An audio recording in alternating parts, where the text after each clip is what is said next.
the time to open the promise of space to all and lay the way for generations to come. When our descendants look to the stars, perhaps from a rocky moon or colonies floating in open space, they'll remember this time. When they reflect on where it started, they'll remember this place. And when they honor those first explorers who said, "Let's go," this is Blue Moon. They'll remember these bold steps. We are of Blue Origin. And this is just the beginning.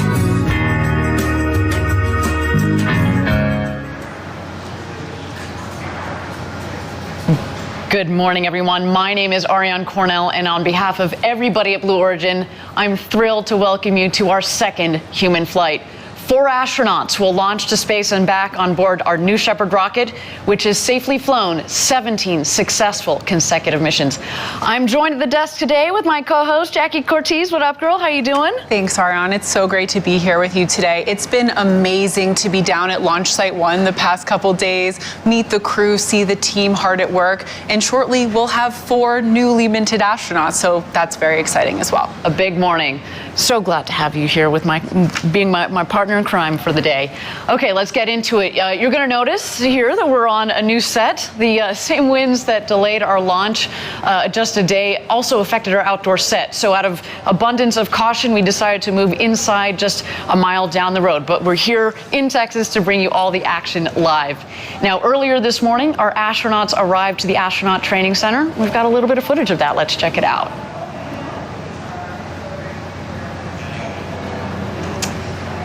So you see they're getting out of those Rivians. Very cool cars, those Rivians. They're almost like rocket ships themselves.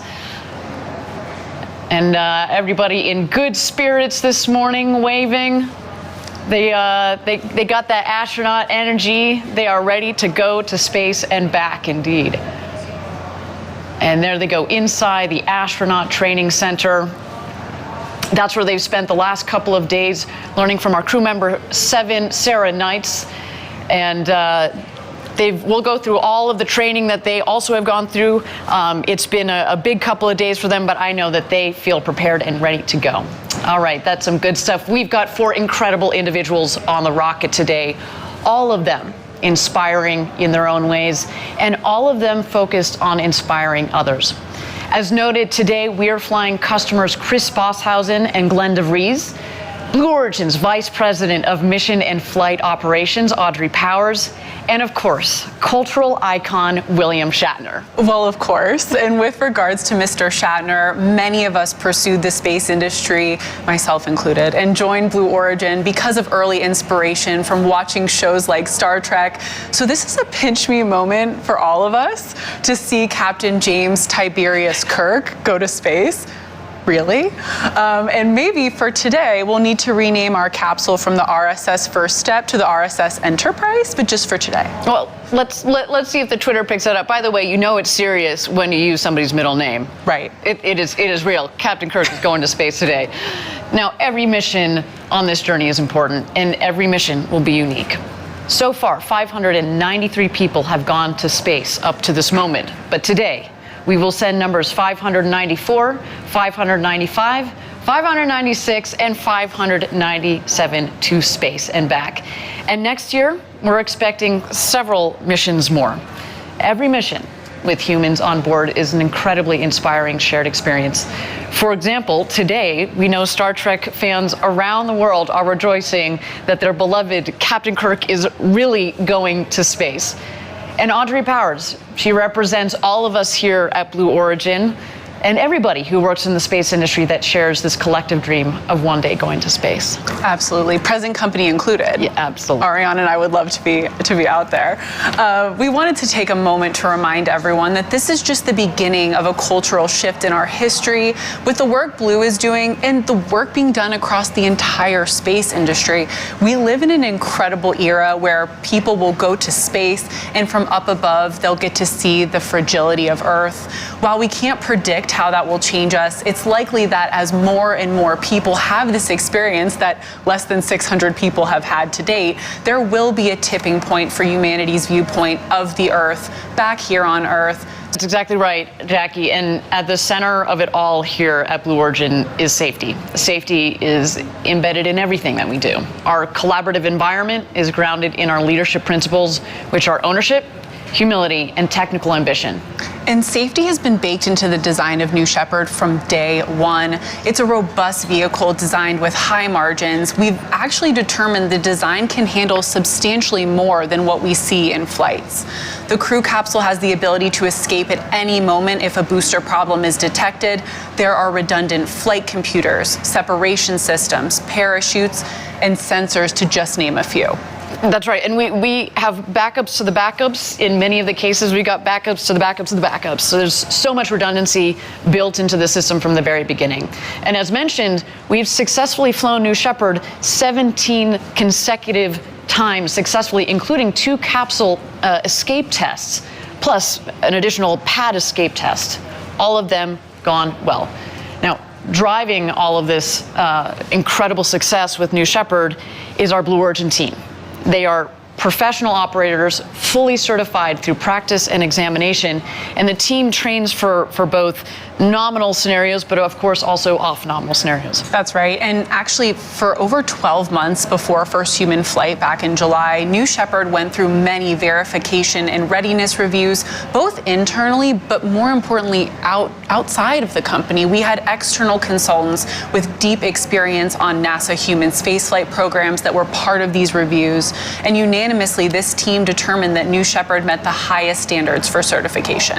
And that's what got us to first human flight, but that's not where it stops. We have an ongoing cycle of continuous improvement that has spanned over a decade of development, and that is going to continue indefinitely into the future. We learn after every single flight. So yes, New Shepard is built on a commitment to safety. And with that, why don't we take a look at this magnificent rocket on the pad, ready to fly humans to space today.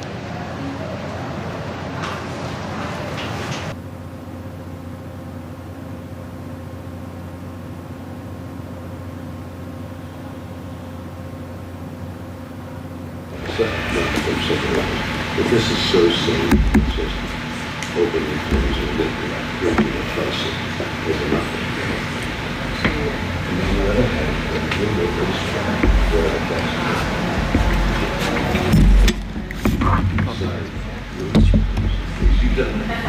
Is this?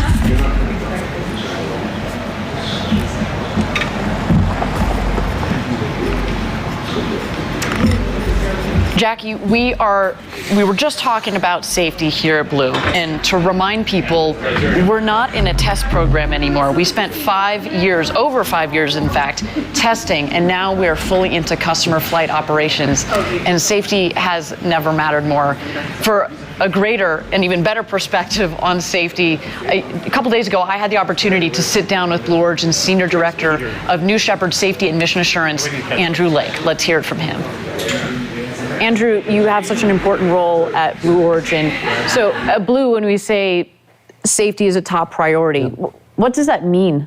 Yeah, it's interesting, this idea of safety as a priority, and there are a lot of ways to think about this, but I see safety more as a core value that you build a business around. And a business like what we were thinking about for New Shepard and what Blue is doing in general is animated around this idea of safe and reliable systems. So New Shepard went through this extensive test program, right? And we flew for 5-6 years before we put people on board.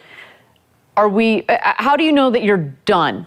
In a certain instilling sense, safety into both the vehicle and the how it operates? Yeah, there are a couple of ways you kind of go about it. The first thing you have to do is you have to set goals, safety performance goals, safety performance thresholds, to help you understand when you've met those thresholds. But in any program, you're never really done. You always want to look for opportunities to improve the system, both operationally, both for safety, both for reliability as well. And so we always have to maintain a humility that comes with flying rockets with these kinds of energies involved. And so we, and the ops team that we're about to go fly this mission, I've never seen a team more diligent, more patient, and the constant awareness and the vigilance required to say, raise issues and make sure they're addressed before we decide that it's time to fly people. It's taken a team of people to get to this point, to be flying people on New Shepard. What would you say to this team? I'm humbled to work with this team. It would be lying to say that 3 people who happen to have voted as part of a much larger tech for human flight certification are the people who decided that we're safe enough. Hundreds of people have put their blood, sweat, and tears into this program. Each of them just immensely individually focused on not just the safety of the system, but the reliability of the system. And then there is the work that our team does to kind of partner with them to help them achieve these goals. I am immensely grateful for the opportunity to work with them, and I'm humbled to have an opportunity to kind of lead the safety mission assurance efforts with this team. Well, tell me this. Would you fly a New Shepard? I would, and let me just say this. Yeah. There are a lot of people at Blue that would be excited to fly New Shepard, and I'm happy to count myself as one of them. It's a fantastic system. It's a very robust system. And yeah, if I ever had the opportunity to fly, I'll wink a little bit at the folks making these decisions. I would be super excited. Fantastic. Well, I hope we get to go one day. Absolutely. Thanks, Andrew. Thank you. Well, that was a great conversation, Ariane, and it's clear that Andrew and his team drive a stringent safety approach across everything we do at Blue Origin. Listening to Andrew really provides some really good, meaty context around the safety culture here at Blue and how we implement it, most importantly. Okay, we're at about T-minus 1 hour and 16 minutes to go until launch. In a moment, we'll turn our attention to today's crew. But before we meet them, let's briefly take a look back at our first human flight just 3 months ago. Hello, crew. Wally.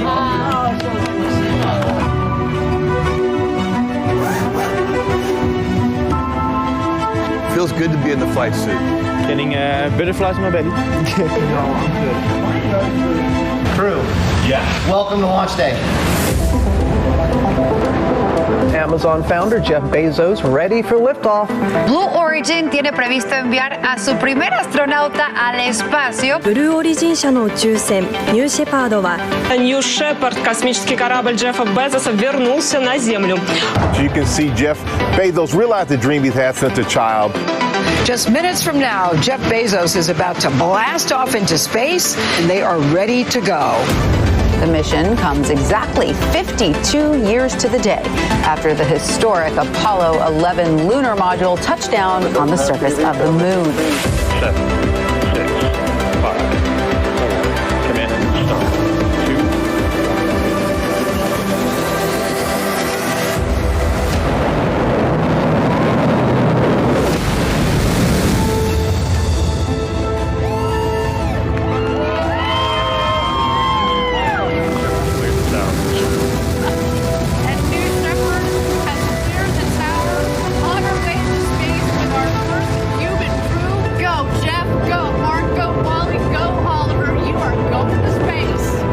See it right there. Blue Origin has begun its liftoff into space.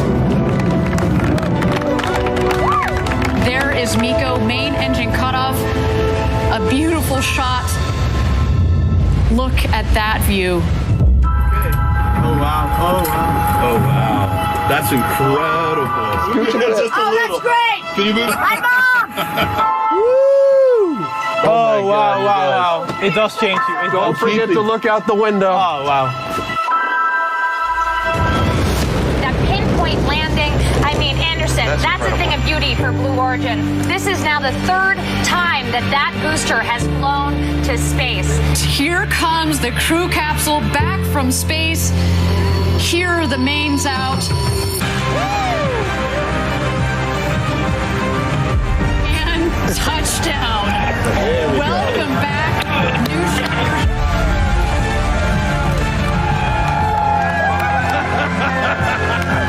You call Blue Origin the most important thing that you will do in your entire career. We need to build a road to space. We have to work on the here and now. And we have to look to the future.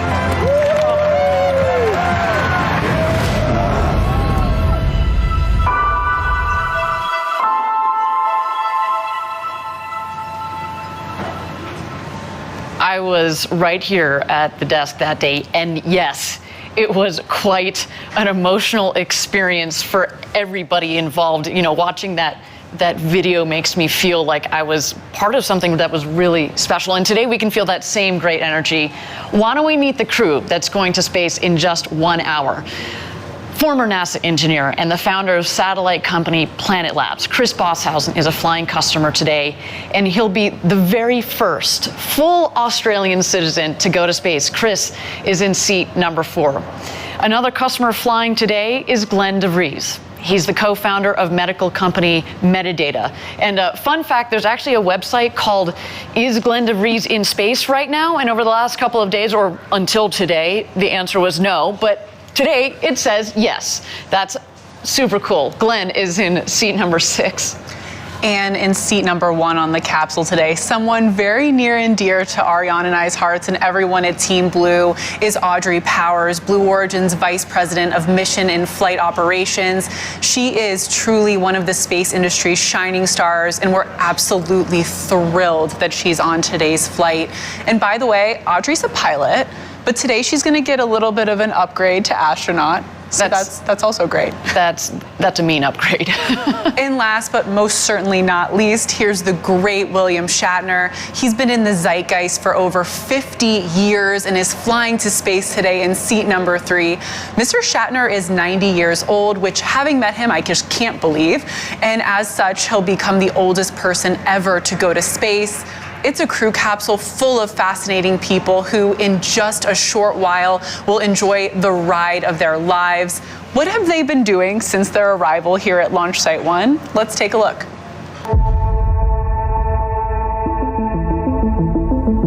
When I was a kid, I would make model rockets. There was a book available called the Space Shuttle Operator's Manual, and I would pore over it for hours. The idea that I'm actually going to get on top of a rocket in a couple days is just hard to fathom. I think I reached a certain age and I had given up on the idea that I would go to space. In my role in mission and flight operations, we were waiting to hear who the 4th astronaut was. One of my very good friends and colleagues, Michael Edmonds, called me and said, on behalf of Jeff and the senior leadership team, we'd like you to represent Team Blue and fly as the 4th astronaut. I don't know how many billions of humans have ever existed, but fewer than 600 people have seen the Earth from space. Curvature of the Earth, the thin line of the atmosphere, the blackness of space. You know, I'm happy to be one of the people to put my hand up and say, yeah, I understand the risks. I've worked in this industry my whole life. But I think it's important enough that we should do it, and to show other people that this is something that is coming and something that will be available for them and may have some impact in their life in the future.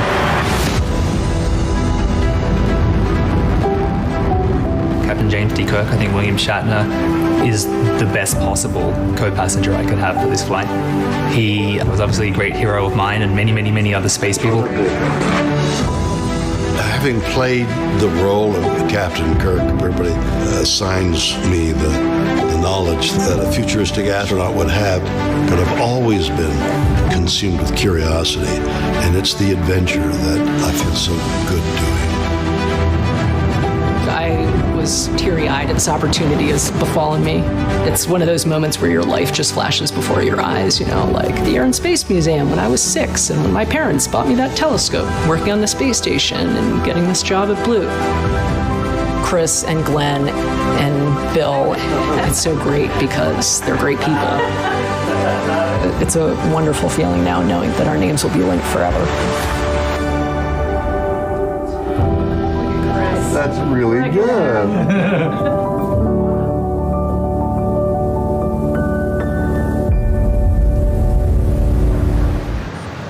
I had the privilege to go through that astronaut training, and let me tell you, it was incredible.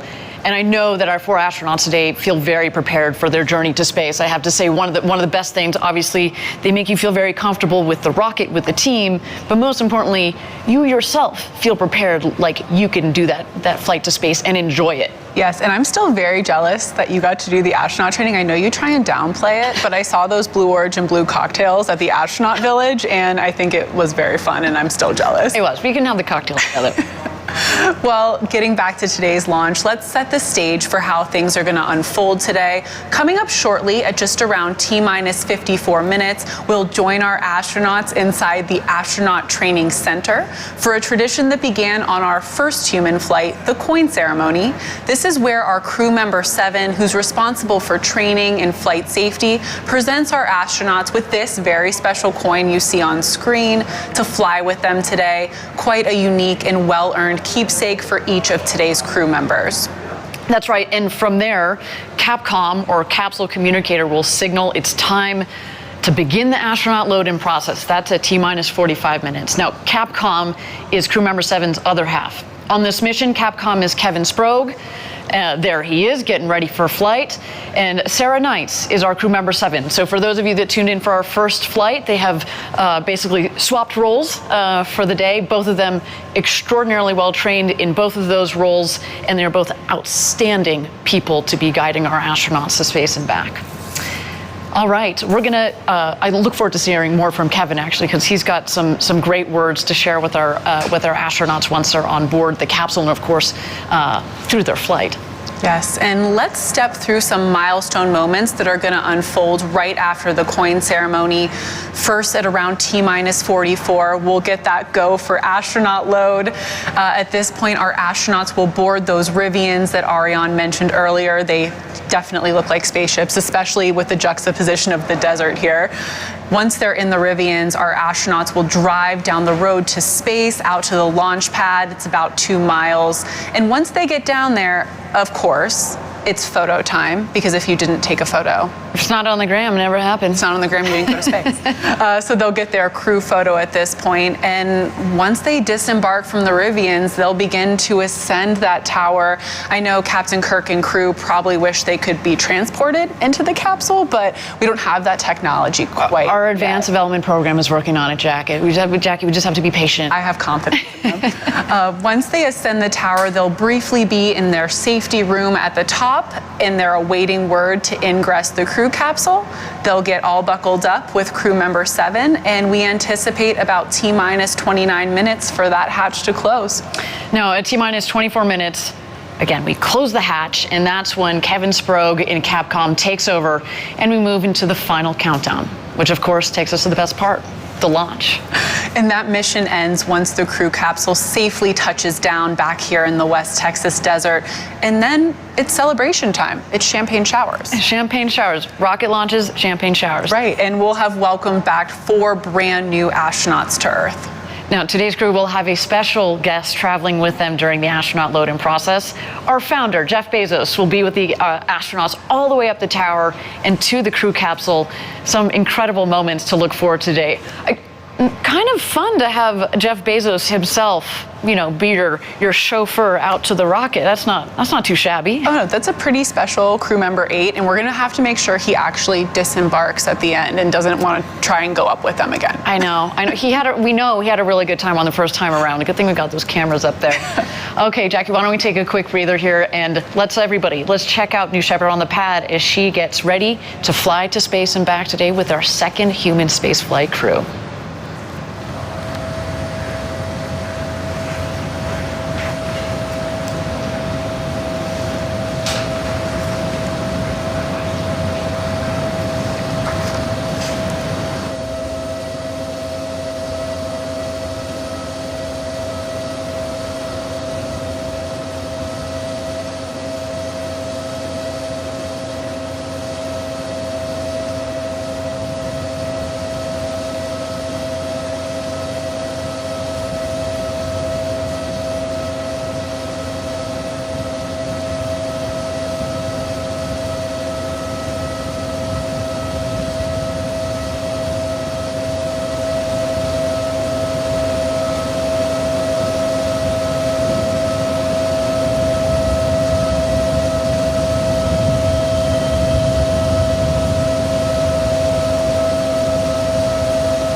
welcome back, everybody. If you're just joining us, we're about T-minus 1 hour and 3 minutes to go until our second human crew launches to space and back.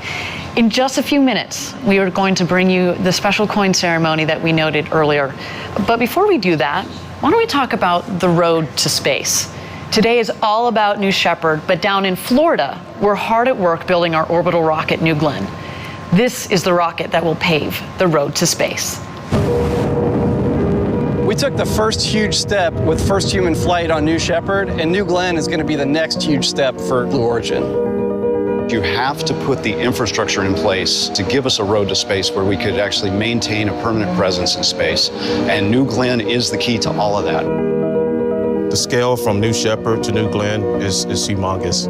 New Shepard is a single stage that gets you into suborbital. This takes you to orbital space. We are building a rocket and a launch site that can put more payload into space than anybody else.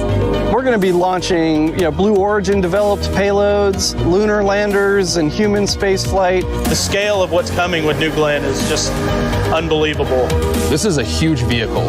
This thing's massive, and it's modern. It's reusable. It's new hardware that's going to be changing the game, and it's going to be the next generation of launch vehicle.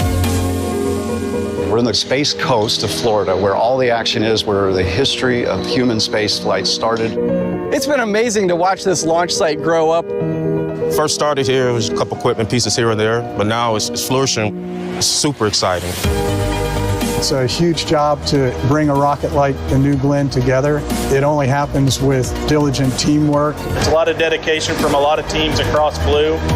We have engineers, we have electricians, we have technicians. It takes a lot of teamwork, dedication, just passion for this mission. It's not about us having a day in, day out job. It's about having a vision that's way bigger than all of us. Building a road to space to me means paving the way for having that infrastructure to make space more accessible. To provide access to space for everyone. Build a road to space means we're working on a legacy that will last 100 years and longer. I'm Jerry Gleckel. I'm Emery Coles. Justin White. Sandy Lee. Dave Powell. Allison Crone. Kelsey Cromer. Meg Dalton Hoffman. I'm Jennifer Oldham, and I'm building a road to space. I'm building the road to space. I'm building a road to space. I'm building a road to space. I'm building a road to space. I mean, wow. The progress down at our Cape facility is truly amazing. I'm always shocked at the incremental, just huge leaps forward. I remember the first time I went down to the Cape, the factory had just opened and it was essentially just a large empty building. And at this point, we have over 1 million square feet of manufacturing space, a brand new launch complex built from the ground up. I mean, it's truly mind-blowing. With hardware being built, and also, it's not just a building or two, it is a campus down there by now. It's really cool. That's right. And as you could tell in the video, the road to space is powered by people.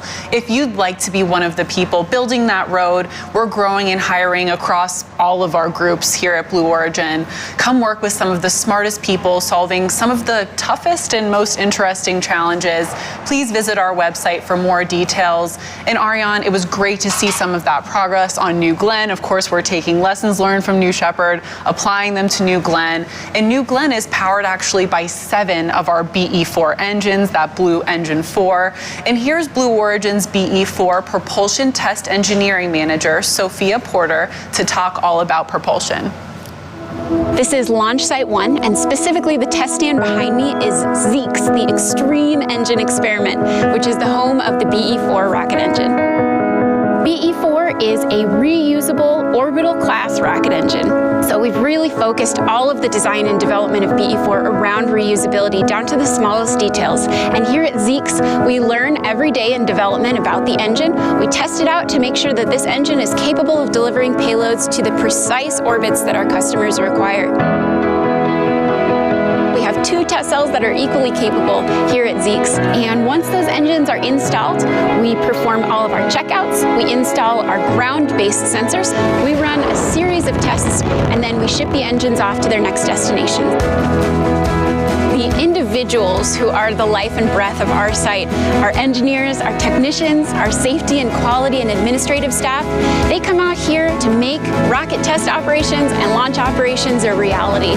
Oftentimes we have engineers who come here right out of college, and within a year they are running engine tests themselves. At 22 or 23 years old, you could be making the go, no-go call for this engine. When you watch that engine fire, when you feel it through 2 sets of hearing protection, you feel it resonate in your body. It's just absolutely pure, raw energy. To watch that happen in real time is incredibly inspiring.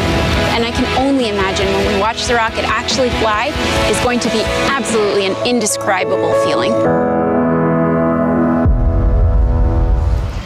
Engine tests are always happening here at Blue. You've been down here for these tests before, right? I have, and you can hear it, you can feel it. It's truly unbelievable. And because we're here in this valley, it just shakes the entire valley. As Sophia said in the video, you just feel it rumbling in your body. And I just love that video because it gives an opportunity to shine a light on somebody like Sophia Porter, who herself, she started out in college as an intern here, and just a couple of years out of college, she is managing that test facility.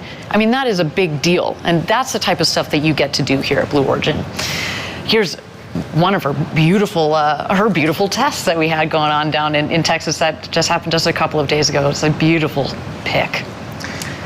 Absolutely, and we've been testing BE4 and BE3 and BE3U out in West Texas for years at this point. And so there's a lot of amazing test time out here at our private engine test facility. And our testing capabilities are actually going to be expanding in a big way down at Huntsville in NASA Marshall Space Flight Center. We've taken over historic test stand 4670. It's tested Saturn V for Apollo, Space Shuttle main engines, and the early RD-180s. It's been unutilized government property for almost 2 decades. And so that stand's going to come back to life and do a lot of our hot fires as well, in addition to our West Texas capability. And I don't know how we're going to form the list, but I have to be there for that first test. Oh, for the first test? Or I thought you say for all of them, because you're basically going to live in the control center if you do that. No, I mean, as Jackie mentioned, so we're going to continue to do engine testing out here in West Texas. This is where we do a lot of our development testing on our engines. We've got 2 major test centers. You saw Zeeks there. We also have Geeks, as we call it, which is the other test stand that focuses more on our Blue Engine 3, the engine that is going to be propelling New Shepard into space, but also the BE3U, which is the upper stage variant. There are going to be 2 of those BE3Us on the upper stage of New Glen. So they're going to continue to do the development testing out here in West Texas. And what's the beauty of being able to use 4670 is basically we produce the rocket engines at our Huntsville facility and basically drive it down the road a couple of miles where we can do acceptance testing, as you mentioned before we ship them down to the Cape. So really exciting activity from our engines group that have been working so Absolutely. hard. And one of the other beauties of Huntsville is we're close to our customer, United Launch Alliance. 2 BE4 engines will be on their Vulcan, and so when we're hot firing out in Huntsville, we'll be able to ship them right up to Decatur, which is just a short drive. Just a short drive there. Yeah, so when we talk about designing rockets and making them operationally reusable, it's one thing to think about the operations, but there's also that same mentality and theme that is driven into the manufacturing element of it as well. So, I mean, it's exciting things that we've got going on. All right, we are at T-minus 54 seconds to go. T-minus 54 minutes and 30 seconds. Excuse me, got a little bit more time than that to go until launch. My understanding is that crew member 7, Sarah Knights, is ready for the special coin ceremony to seal their training and get them underway. Why don't we watch that now? Who's going to tell us when we're... Oh, we're on. Okay, fantastic. All right, astronauts, I have one last special thing for you. This is a challenge coin that I have right here. Challenge coins have a long history, but classically they're awarded to show that you belong and that you've achieved something of particular interest, right? This is only awarded by crew member 7 to astronauts who have passed training and are just about to fly on New Shepard. All of you have passed. with beautiful colors over the last couple of days. And it's my very great honor to present this to you for your flight today. Each of you are just helping us take that step on the road to space and to enable a future where we have millions of people living and working in space to benefit Earth. And you are one of these very few, very first explorers and adventurers taking that path with us.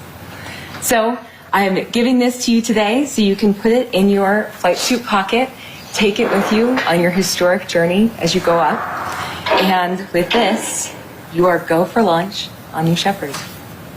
All right? Congratulations, Chris. Thank you. Congratulations, Glenn. Thank you. Congratulations, Audrey. Can you read that, Glenn? Congratulations, Bill. Thank you. Maybe if you can hold it in. Heads we go,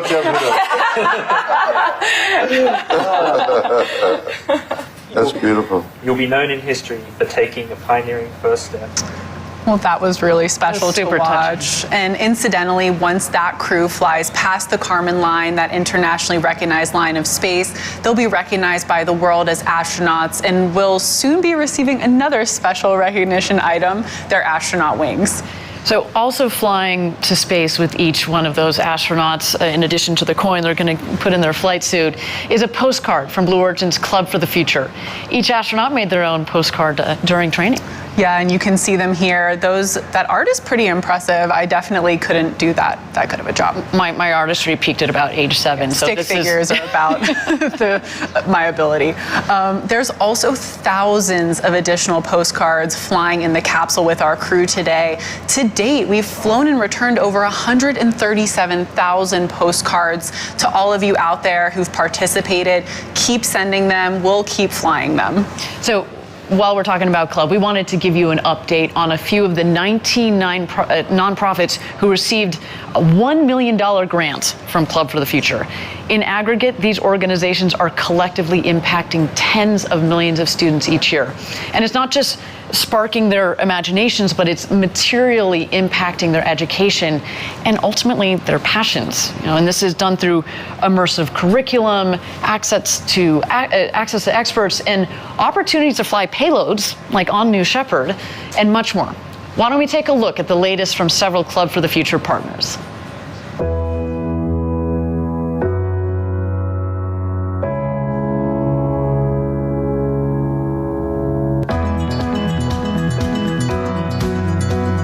Here at Space Center Houston. As a nonprofit organization, we rely on charitable support to fulfill our goals and aspirations. The grant from Club for the Future is going to enable us to involve tens of thousands of youth. To have this grant from Club for the Future will allow us to accelerate our efforts outside of aerospace to create a broad membership of women in STEM so that the young women that we work with can see the wide variety of possible careers. We at AIAA have the goal of impacting 1 million students a year. Rayon is an example of exactly the kind of people we need for this industry. My name is Rayon Harris. I am 25 years old, and I am currently an aeronautical design engineer. My dreams, my passion was always airplanes. Joining an organization known as American Institute of Aeronautics and Astronautics, AIAA, the Diversity Scholar Program really accelerated my path to really pursue my passion. After I graduated from AIAA, I was definitely going to give back. So I was matched with Caleb a few months ago with the Mentor Match program, and so it's really awesome to be able to use the experience that you've learned yourself to really give back to them and also make their experience as easy as possible, also get them as excited as possible, because it is very exciting. Caleb is a 13-year-old engineering student at Georgia Tech, helping us build our future. My name is Caleb Anderson, and I am a third year at Georgia Technical College, and I'm currently studying to be an aerospace engineer. I've really been interested in space in general, just like all my life. This is really cool. Yeah, man. I just want to thank Club of the Future for doing something like this. I think having so much money be able to be donated to an organization like this is absolutely amazing. It can really turn the future of the aerospace in the right direction. I love hearing those inspirational stories from Club and their partner organizations. I mean, Rayon and Caleb in that video? Pretty impressive. Keep up the amazing work, you guys. We're inadequate. Yeah, let's be honest. You guys are kicking butt. Keep it up. We can't wait to pass the torch on to you to continue on this road to space. Yes, and it's exciting to see Club for the Future growing and making a difference. It's also exciting to see these partner organizations making such great progress. Club is very much a collaborative effort. And let's highlight another key partner doing some incredible work with middle school students, Project Janos. Project Janos, you are go for launch. Our mission at Project Janos is to engage and educate students with the wonders of space and to inspire them to become explorers of it. We do this through a two-pronged approach. The first is a set of videos in which I, as the host, ask questions of subject matter experts working on the front lines of spaceflight. Thanks to our partnership with Club for the Future, students get to meet space architects, engineers, scientists, and others at Blue Origin. The second is a curriculum of standards-aligned activities designed to inspire students to become explorers of space themselves. We are teachers making lessons for teachers. We know what will keep the students engaged. And because this is a project with NASA, every aspect of it is going to be a mission-based set of activities. Students perform data literacy skills, engineering design loop processes, and prototype testing and building of concepts. After watching a video on rocket propulsion, students get to build an engine testing chamber and mix baking soda and vinegar to study rocket propellant ratios. And thanks to Club for the Future, Project Janos students can design postcards that are actually flown into space. Students today will have the opportunity to live and work in space. When humans return to the moon in a few years, it'll be to stay. We believe the best preparation for that new reality is Project Janos, a unique program that instills students with the skill set and mindset needed to be explorers of space. Very impressive stuff over at Project Janos. My friend Josh Bernstein, he's had a couple of successful TV shows on the History Channel and the Discovery Channel, and it's really lovely to see how somebody like him wants to give back, his ability to touch a lot of people, and he's doing that to harness, the potential of the next generation. So kudos to him and to all the kids coming up along this road to space. Future's looking pretty bright. I mean, what a time that students at all ages in their schools can have a space program. Absolutely. I mean, it really, I know we said it before, it's an incredible era. I'm blown away by all the brilliant kids out there. The future where millions of people live and work in space isn't a tomorrow thing or a next year thing. It's going to be that next generation. Now, I should say, we mentioned Club for the Future has all sorts of partners that are doing extraordinary work. The club itself does some wonderful work, and actually, down here in Van Horn, our home away from home is Van Horn. Our local team does a lot of work with the local community. I want to highlight one of the projects that we did in some of the local high school students. We collaborated, and they have designed and built, in fact, the very first post box to space. Let's check it out. The Postbox to Space is the world's very first mailbox that will take letters from the Earth, send them to space, and then return them to the senders. What a great drawing. This has been really an unprecedented collaboration between Club for the Future, Van Horn High School, and Blue Origin. It is an immense project that's been taken on by 7 juniors and seniors of Van Horn High School who've decided that they have an interest in welding. They have worked very hard from design all the way up through manufacturing.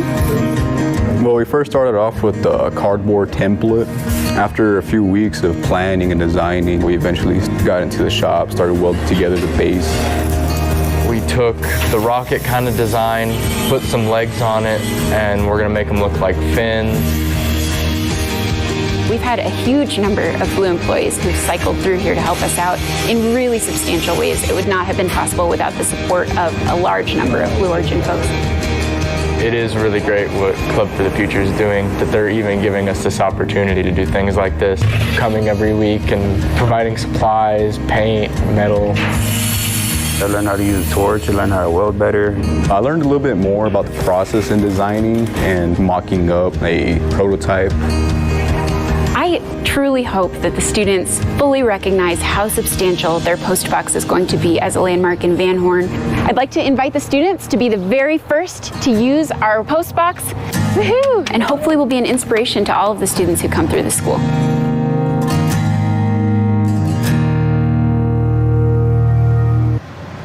So great to see, again, the hard work that our team down here in West Texas does, not only on testing rocket engines and launching rockets, but also giving back to the community. I said the relationship that we have is wonderful. It is home away from home. It feels really nice. The people here are always very welcoming. You know, they see us walking around in our Blue Origin gear, give us high fives. It's a wonderful place to be. It is. I drove past the postbox to space the other day and just loved seeing that new landmark in downtown Van Horn. It was really awesome. All right, we are at T-minus 45 minutes to go until launch. We are on a brief hold here. We've said it before on webcast prior. We want to make sure that our teams are all aligned. I do understand that our astronauts have made it into the Rivians. There they are. And look who their chauffeur is. None other than Jeff Bezos, also in his flight suit. Jackie, this makes me a little bit concerned. You had a hypothesis that Jeff might just stay on the rocket. That's not the plan for today, just to be very clear. He's ready, though, if that opportunity arises. And he's, again, from having flown just a couple of months ago on our first human flight, of course, with his brother Mark, with Wally Funk, national treasure, Wally Funk, as well as our first astronaut customer, Oliver Damon. He's got some important knowledge to impart upon our next crew here. Look, they're having a good conversation in there. Absolutely. And, we'll have to ask the crew how many stars they would give Jeff for his driving performance. What is his rating? We'll have to check in on that after. Well, look, I mean, if it starts with the wheels there, I mean, the Rivian it's a nice ride. Talk about rocket ships. So have you been in one yet? Did you get a chance? I haven't. I've driven past them, but I have not had the opportunity to be inside. It is no blue cocktails for me, no being inside the Rivian. We're going to work on these things, Jackie. We're going to work on these things. But no, I mean, it really is. The first time I got in one, the gentleman who was driving was like, "You might want to put your head back against the seat." And I was like, "What are you talking about? It's fine." He goes, "No, I'm serious." And he accelerates, and we're like, "Oh, we are out of here." It is so much fun, those cars. So yeah, some pretty sweet rides. Rub it in more. Sorry, Jackie. Again, we're working on it. All right, we are continuing to be in a hold here. We've said it before. We spent years designing and building these rockets, months designing these missions, and if we need a couple of minutes there, that is, to get the teams aligned, then we're going to take them. So with that, why don't we take a look at New Shepard out on the pad as she awaits her astronauts in their Rivian chariots to bring them out to the pad.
All right, thank you everybody for joining us live from West Texas at our launch site 1. We're at T-minus 45 minutes and 1 second to go until launch. We are in a brief hold here. Of course, we want to make sure that our teams are all aligned, that the winds are in bounds. Of course, that has been the story of the last couple of days, are those gusty winds. But again, want to make sure that everything is all sorted for our launch. But while we have a minute here, I want to, we just saw the crew in the Rivian vehicles. And they've been down here the last couple of days, but the launch to space, the training is part of the experience, but so is kind of the hospitality component at our Astronaut Village. So I want to show you a little bit more about our Astronaut Village here. We've got, so the Astronaut Village itself is just about 10 minutes away from the launch site itself. You can see nestled in the beautiful valley of West Texas. It's built around that fire pit, but each astronaut gets this pretty luxe Airstream. It's kitted out on the inside very, very nicely. And our hospitality team, they've got decades of experience, and they really make you feel like you are, like you are part of an adventure. I can say I had the good opportunity of being able to experience this just a couple of months ago as I got to go through my training, and it really rounds it out. And when we built the Astronaut Village and the hospitality component of this, we wanted to build something that really felt part of this Texas environment. It's not something big and elaborate. It's something that is part of the environment. But of course, at the same time, we want you to feel comfortable. So we brought in a wonderful catering staff. There's nothing like going to space. So you're talking about champagne showers after the launch, but the food and beverage is very nice. There's nothing like a glass of champagne around the campfire. Absolutely, and as you can see, everything is very designed so that the crew can get to know each other and relax and have that comfort as they prepare for their flight to space. There's Ariane right there. With Audrey Powers, who's also going out to fly. The bonding, I think that's a really important point that you bring up, Jackie, is the bonding component. I was chatting with Chris Boshuizen, who actually is a good friend of mine, and he was saying one of the things that he's really loved so far about this experience is he really feels so close now, and they haven't even gone to space yet, but so close to Audrey and to Glen and to Bill through this experience. And again, we have thought about it in a holistic kind of way. So to all of you that are out there watching, if you want to experience this, the flight to space, the hospitality, the bonding, it is really cool. We encourage you to go to blueorigin.com, click on the link there, fly to space, and let us know, and we'll reach out to you after the flight. Okay, we're at T-minus 45 minutes to go. We continue to be in a hold here while we've got some more time. Why don't we throw it back to the rocket?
Thank you again, everybody, for joining us live from West Texas at our launch site 1 for our second human flight, NS-18. We're at T-minus 45 minutes to go until launch. We continue to be in a brief hold here.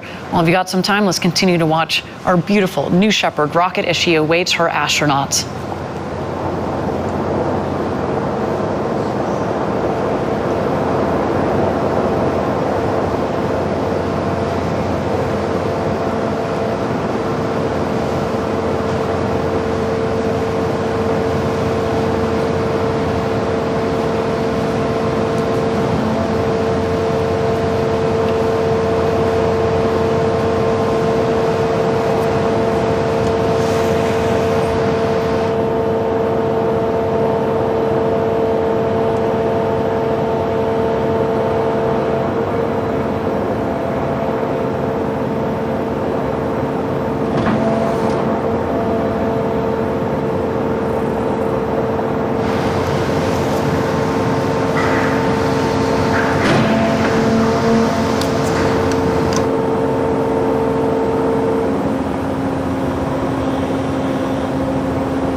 Thank you again, everybody, for joining us live for NS-18, our second human flight here at Blue Origin. Our team is working on the vehicle readiness. We've got a couple of items that we're ticking off here. This is normal in rocket launch land, so why don't we continue to check out New Shepard as she readies for her flight to space and back today.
All right, everybody, welcome back. We are T-minus 45 minutes to go until launch. We are continuing to be in a hold here as we make sure that our rocket is ready to go to space. Otherwise, everything else looking good. We are going to continue to watch New Shepard on the pad as she readies to go to space and back today.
thank you everybody for joining us live for NS-18, Blue Origin's second human flight. We are at T-minus 44 minutes and 27 seconds to go. Thank you so much for your patience as our team worked to make sure that our vehicle is ready for flight, and it looks like everything is all set and sorted. And my understanding is, you know what? We are go for astronaut load. How exciting is that?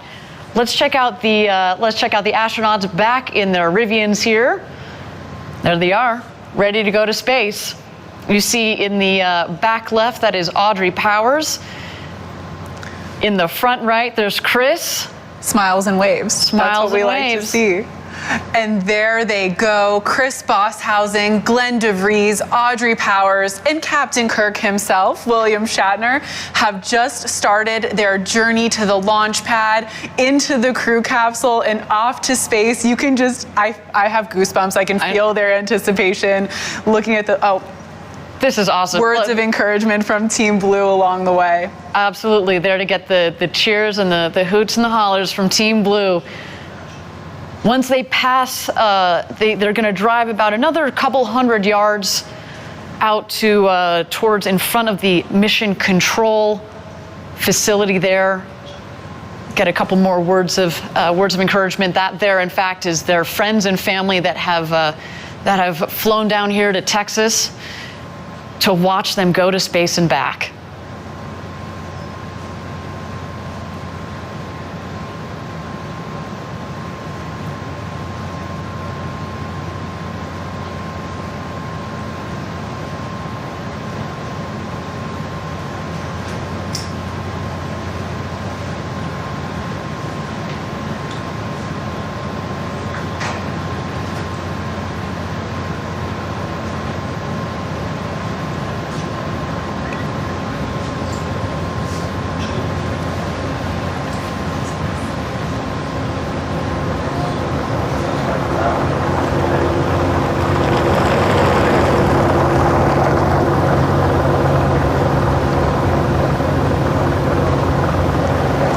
And here they come. They are approaching our mission control center.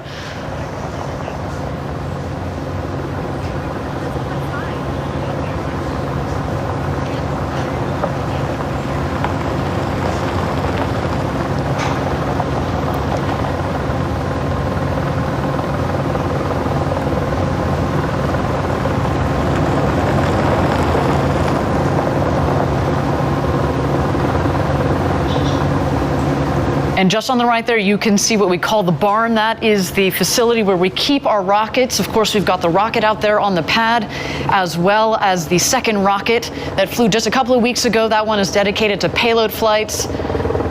It's really amazing to see all the demand we've seen for those payload flights, to the point where we're able to have a full separate booster specifically dedicated to doing this important research and science. And you know, Jackie, one day we are going to combine those payloads and the astronauts to do some tended payload flights.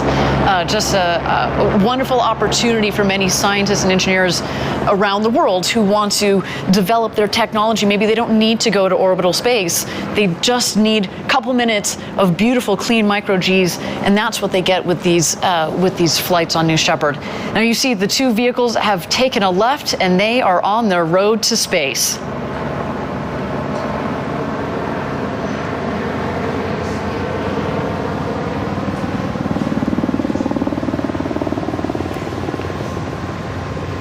Jackie, I can tell you from having done the astronaut training just a couple of months ago, so I got to do everything minus get inside of a rocket that was up on the launch tower. But we did all of this because we had to coordinate it, of course. And the drive out there, there's this interesting mix of adrenaline, because you're basically harnessing and containing your own adrenaline, and you're trying to kind of level it out, but it's also very peaceful, right? It is this 2-mile road that goes out to the launch pad, out to the rocket, and you're there with your thoughts. You know, these 4 astronauts have been thinking about going to space for a long, long time, and this moment is here. I have to know what was on the playlist when you drove down the road to space. I know that mine would have an excessive amount of Pitbull. I don't know if that's a little too hype for this experience, but hopefully they're listening to some Rocket Man or something. Yeah, exactly. Rocket Man was definitely on the playlist as we head out there. Now, Jackie, once they head out the road to space, there is the ring road that goes around the launch pad. They are going to go to the north end of the ring road, and they're going to stop and take a photo, take a couple of beautiful photos right before they get back in the Rivians, head back to the base of the launch tower, where they will ascend the tower and stop in the safety shelter first. Yeah, and you can see a good view of that safety shelter right now. That's that white box on top of the launch tower.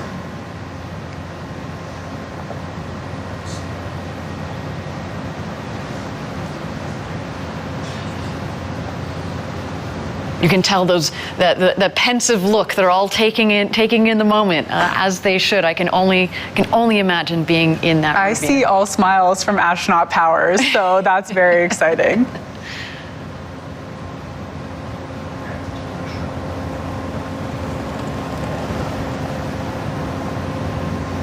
Have a good view of that ring road now, which is that circular ring surrounding the launch pad, as Ariane mentioned. There you go, they're checking it out. Now, from the training to cruising in your Rivians to the launch to the landing, this really is a once-in-a-lifetime opportunity. And if you guys are watching out there and you want to be one of those astronauts on the way to space, really encourage you, visit BlueOrigin.com and click on Fly to Space. We'd love to see you on that rocket, and let's be honest, frankly, we'd love to be on that rocket with you. If you could put in your note that you specifically want to fly with Jackie and Ariane, maybe we'll see what can be done there.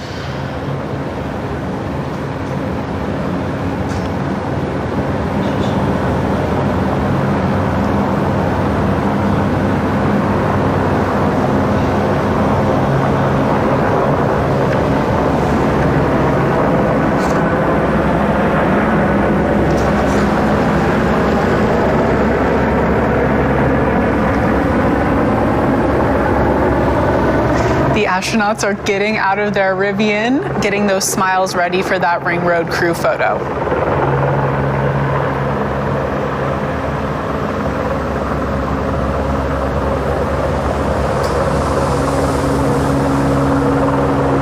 And Ariane, like you've mentioned multiple times, New Shepard is alive at this point. That booster is just waiting for its crew and it's ready to go.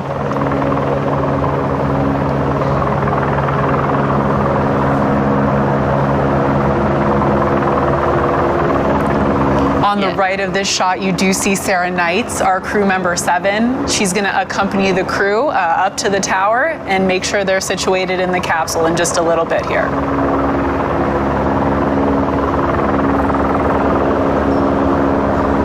That is a good-looking crew. In fact, while we got a moment here, they're going to get back into their Rivians. Why don't we get to know Sarah Knight and our Capcom Kevin Sprague just a little bit better? We've got a wonderful video to introduce them to you. The entire vision of Blue Origin is we want to democratize space. T-10. You don't need to be a NASA astronaut. You don't need to be a trained engineer. 5, we want artists and poets and teachers and scientists to be able to go to space. 1. Shepard has cleared the tower. Crew member 7 is a position unique to Blue. 2 assigned to each launch. There are 6 people that can fly in our crew capsule. The 7th person is the crew member 7. This is for real. This is it. The other crew member 7 is called Capsule Communicator, and they represent all of mission control and launch operations to the astronauts. It took me a long road to get here. I spent over 20 years as a fighter pilot at the United States Navy, but since I've been 8 years old, I wanted to be in space. Coming here to Blue Origin is a realization of a childhood dream of mine. My background is in physics and astronomy. I went into STEM education. I was a teacher for many years. And when the position opened up at Blue, I knew that was me. The fact that I'm crew member 7 and the visible point of our entire team It's such an honor. The ascent descent position is crew member 7 is our teacher, part trainer, and part guide. They're embedded with the astronauts. They're truly a member of the crew. They're going to live with you at the Astronaut Village. They're going to conduct all of your astronaut training. Spaceflight is complicated, but our astronauts that fly with us will not need to have a complicated view of what's happening. The rocket is autonomous, and all of the safety systems are hardwired into the core. On launch day, crew member 7 is actually going to walk you up the tower, put you in your seat in the capsule, close the hatch. Capsule Capcom winning. The Capcom will then take over as the astronauts take their journey to space. And then as soon as they land, capsule touchdown. Crew member 7 will be there to help open the hatch and whisk them away to the celebrations. Our astronauts are one part of a very historic journey. We're trying to build the infrastructure to get millions of people living and working in space. So the people who come here will truly be helping us take that first step.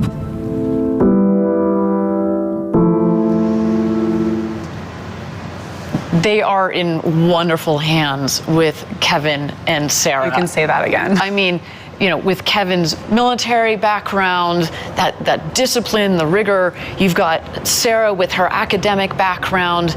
She's an incredible teacher. The two of them work together they're very different styles, but they work together so well. I can't imagine a better team to be guiding our astronauts through this entire experience. Thank you again, everybody, for joining us live. If you've just joined us, we're at T-minus 33 minutes to go until launch, our second human flight. Our astronauts are ascending the tower here, as you can see. We've got the great William Shatner. We have our Blue Origin's very own Audrey Powers, as well as our two customers, Glen de Vries and Chris Boshuizen, who are ascending the tower as well, and they are being greeted and hosted up the tower by our founder Jeff Bezos. So an incredible morning for all of them, as well as for us at Blue. Cannot wait. It's the same energy that we felt down here just a couple of months ago when we had our first human flight. And let me tell you, this doesn't get old. When you put people on board a rocket, this doesn't get old. And I can tell you, I'm very close with Audrey Powers, of course, as a close friend and colleague. I've known Chris for over a decade. It's not just putting people on board, but when you know them, I'm having a moment myself, honestly. And when they take off, I'm glad you guys are going to be watching the rocket, because I might lose it a little bit. I do have to say, also know Audrey very well and got a chance to talk to Glen a little bit. And actually, Glen and I are both Carnegie Mellon alumni. I had to toss that in. I know. Tartans in space, we have to. And I know that everyone, Glen's from New York. Everyone in New York is watching, and his adopted Pittsburgh family, I'm sure, is watching as well. So it's very personal seeing this crew fly today. Well, and in addition to, Chris is the first full Australian to fly to space. There have been other Australians, but they've been dual citizens. Chris is the first full Aussie to fly. So hello to all of our international viewers, especially those down under. We're so excited to have you joining us. And of course, to all the Trekkies out there that are joining us, thank you so much. It is a pleasure and an honor to be sending Captain Kirk to space today. This is going to be a really, really cool moment. And when I say, it comes from all of us, there you see a shot there just a moment ago of mission control. They are, focused, and it's a very disciplined team that has been trained over months and years in the case of many of our team members there. Right, and they're led today by Nick Patrick, flight director, NASA astronaut. They're in very good hands. And here we have the crew. They're entering the shelter just to await their ingress across the bridge, then the gantry, and of course into their seats in the crew capsule. Each of our astronauts is looking great and ready to fly today in those Blue Origin flight suits. Fantastic. So you see Sarah Knights at the bottom of your screen. Our crew member 7, she in just a moment here is going to she's going to leave the shelter. She's going to go out across the bridge, just check in with the tower crew, make sure that we're all ready to go. And then she's going to come back to the shelter and take the astronauts out to the rocket. And once the astronauts head out of the shelter, you will see them ring a fun ceremonial bell. So that'll come up later if you're wondering what they're doing at that point. It's a little tradition that we started at Blue. Make some noise before you get in your crew capsule. That's right. That's right. Let everybody up in space know that you're coming. They can't hear you up there. Just as a reminder. But hey, we are at T-minus 29 minutes to go here. Why don't we take a moment and check out New Shepard as she awaits her astronauts.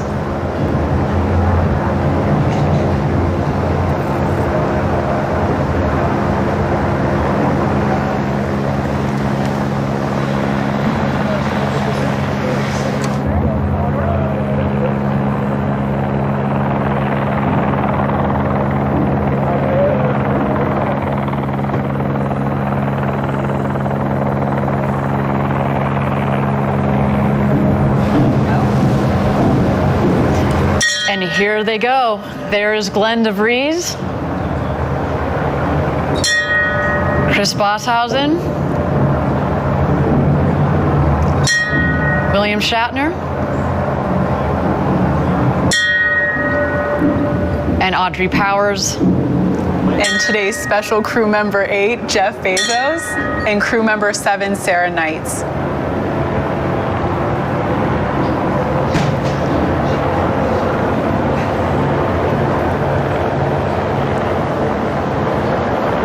There we have our awesome tower crew ready to welcome them. There you see Audrey giving some hugs to the tower crew. She is, of course, our vice president of mission ops for New Shepard, so of course she knows the whole team very intimately. A lot of the team today are launching their boss to space. First Jeff, now Audrey.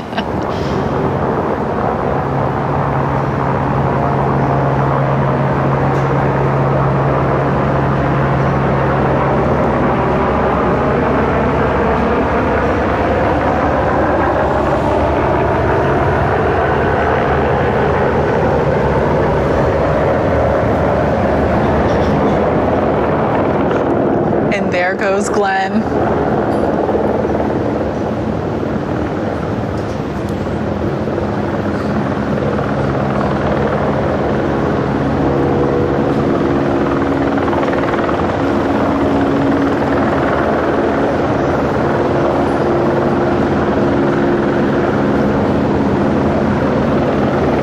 Into the hatch he goes. All of this is very carefully coordinated. You practice this many times during the rehearsal. You go in, walk in, you kind of walk clockwise around the escape motor, which is in the center of the capsule, and take your seat. That, of course, then you harness in. You have practiced this many times during the training, and then you'll have crew member 7, Sarah Knights in this case, who's going to come around, make sure you're properly harnessed in, and make sure things are nice and tight. Yeah, and Ariane, I know you've mentioned to me before, you board from the highest seat number first, and then the seat number 1 is the last to board, which is, of course, Audrey Powers today. And there goes William Shatner. One last photo op before he enters the capsule. What a surreal moment. Captain James Tiberius Kirk is boarding our Blue Origin spaceship. Ariane, I know you've discussed your astronaut training extensively. Now, obviously buckling the seatbelt is a very important part, and they've practiced this at this point, hundreds of times? I don't know about hundreds, but certainly dozens and dozens of times. You can do this, as I've said before, upside down, inside out, upward, backwards and forwards. And by the way, it's important that you can do so. This is probably the easiest moment. A little bit more complex is, of course, when you're getting back in your seat after you've been up there at 0G to get the harness, to get into the harness, and then, of course, buckle it properly. But again, under the guide of Sarah Knights, they know how to do this. I was actually asking them earlier, who is the fastest at it, and they said, of course, Audrey Powers was, because she's done this even more than they have, so she had kind of a leg up on them. There is Chris Boshuizen in the window on the left, and there goes Sarah Knights, our crew member 7, into the capsule to do last-minute harness and safety checks on the astronaut. There is Audrey on the left.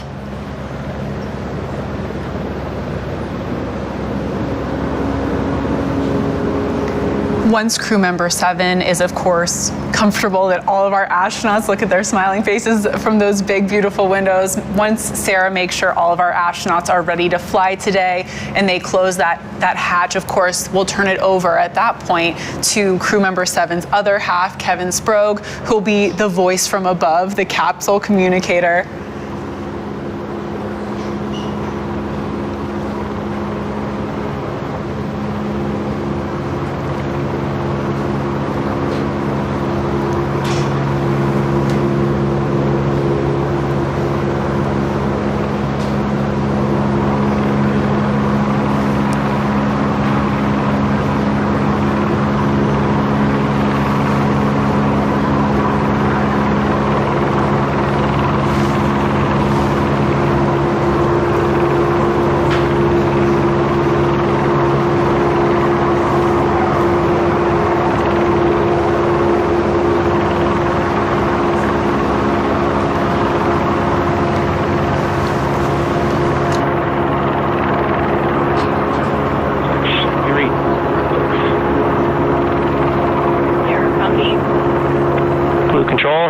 Step loud and clear.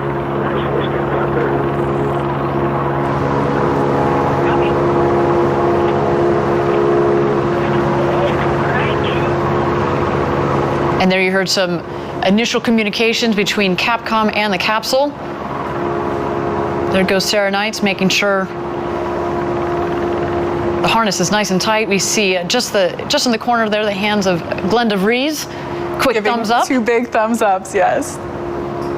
I had the chance to chat with him just a little bit the other night, and it was wonderful. I said, Glenn, what do you think you're going to think about once you're harnessed in? And he said, as much as I've been dreaming about going to space since I was a little kid, until you were up on top of that rocket, harnessed in, he's like, there's only so much mental preview of it that you can actually get. He said, he almost just pulled a blank. He said, I don't know, but I cannot wait for that moment. Glenn, that moment has arrived. You and your 3 co-crewmates are about to go to space and back. I hope you are taking every mental note there is. And I loved one thing from that interview that Chris and Glenn, our customers, both actually said when they told their family and friends that they're going to go to space on New Shepard.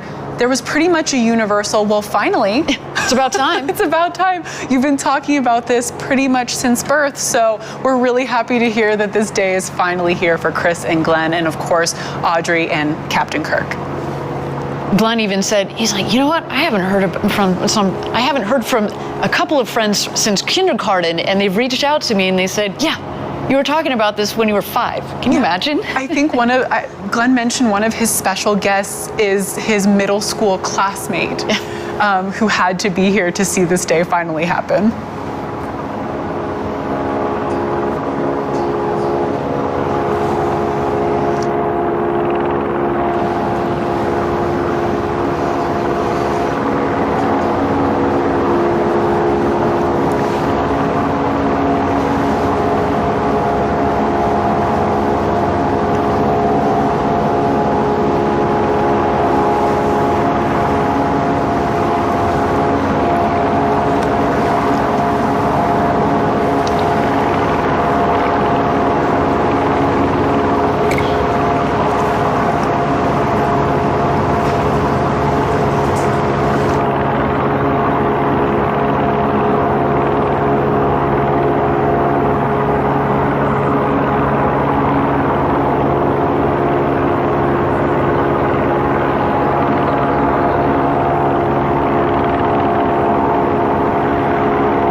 NS-18. Looking for a comm check. Astronaut Powers, how do you read? Astronaut Powers, how do you read? Listen, Astronaut Powers, I've got you loud and clear to the space speaker. Astronaut Lemley, how do you read? Astronaut Lemley, how do you read? Lemley, A-OK. Astronaut Crispy, how do you read? Astronaut Crispy, how do you read? Astronaut Crispy, read you loud and clear. Ready for launch. Astronaut De Vries, how do you read? Astronaut De Vries, how do you read? Read loud and clear. All right, Blue Control, I've got all astronauts loud and clear. We are at T-minus 19 minutes and counting. I will keep you updated on the count as we go. For now, sit back and relax. You're going to see Jeff in just a moment. And there they are. You got it there. The welcome from Capcom, Kevin Sprogge. All 4 astronauts in their seats, clear communications. You heard Astronaut Powers, Astronaut Lemley. That is the call sign for William Shatner, Captain Kirk there, a reference to his children, to his family. Then, of course, Astronaut Crispy. He also is a DJ on the side, DJ Crispy. And then, of course, our other customer, Astronaut De Vries, Glen de Vries, in the final seat there. All sorted and ready to go to space. Again, if you're joining us live, we're at T-minus 18 minutes to go until launch, our second human flight of New Shepard. Just another extraordinary day for obviously our customers, for our astronauts, but for Blue Origin. Thank you all for joining us from around the world for this event. We've got a couple more minutes to go. Why don't we toss it back to the rocket and check out New Shepard as she continues to be ready for launch this morning.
And there is Jeff Bezos closing the hatch.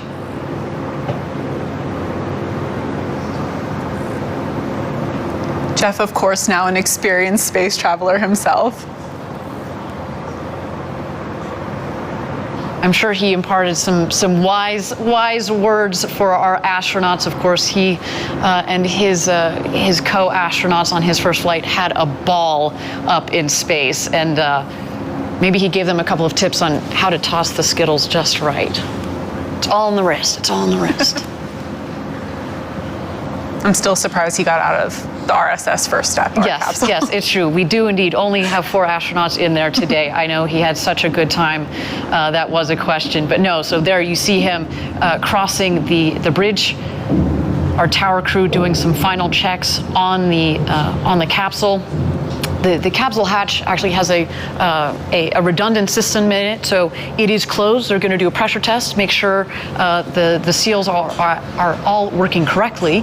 And this vehicle, what's really nice about it, obviously they've got their sweet flight suits, right? Because you got to feel like an astronaut when you go up into space.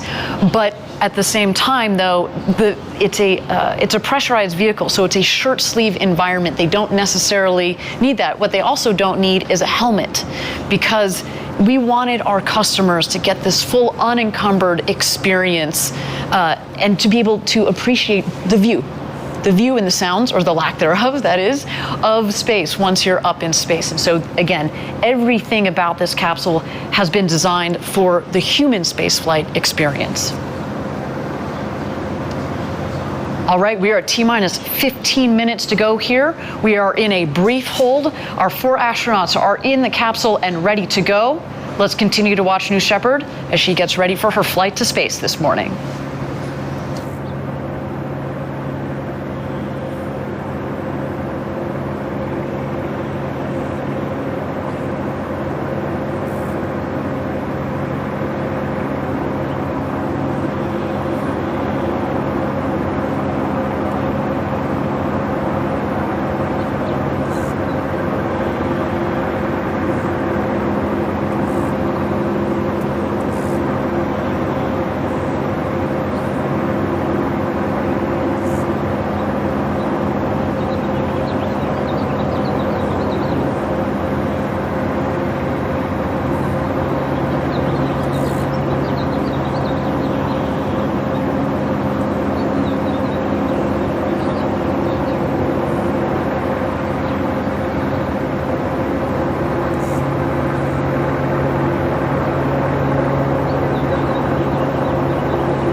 Thank you, everybody, for joining us live from West Texas here at our launch site 1. We are 15 minutes away from launch. We are in a brief hold here, but while we're in a hold, I understand that Capcom in our mission control has a special message for our astronauts. We're going to await that message here in just a moment.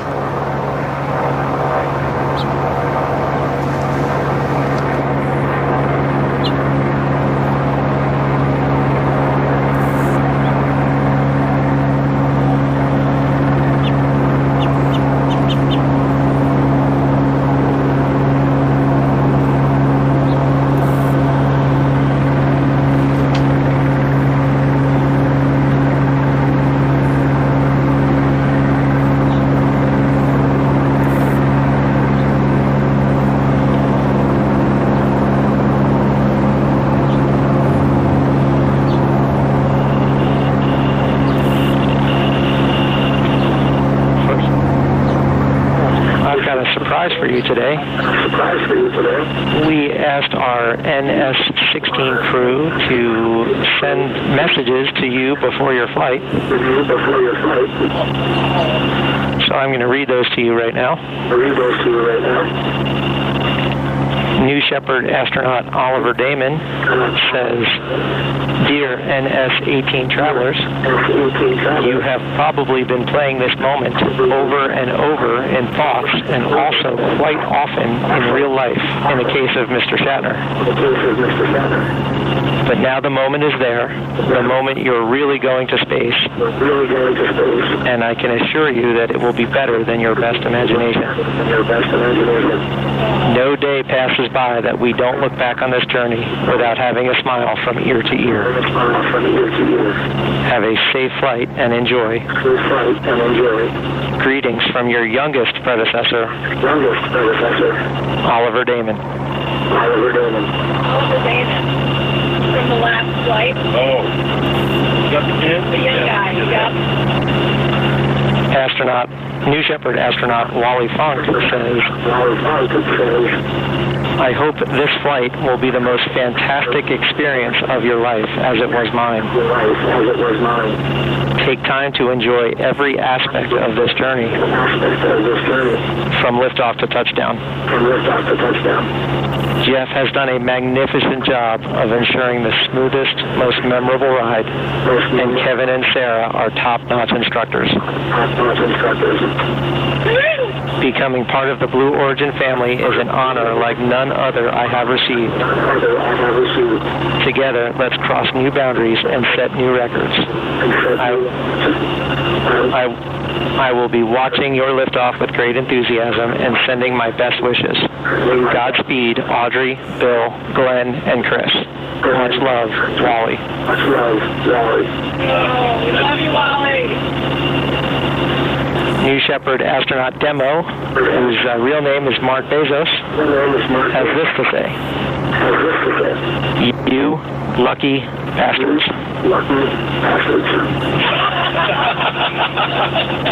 It was only 10 weeks ago that I was sitting where you are, watching the countdown clock, full of anticipation and excitement.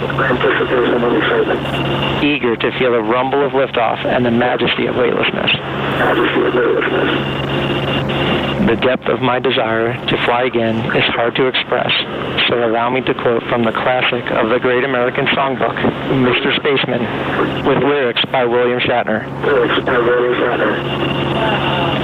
Hey, Mr. Spaceman, won't you please take me along? I won't do anything wrong. Hey, Mr. Spaceman. Won't you please take me along for a ride?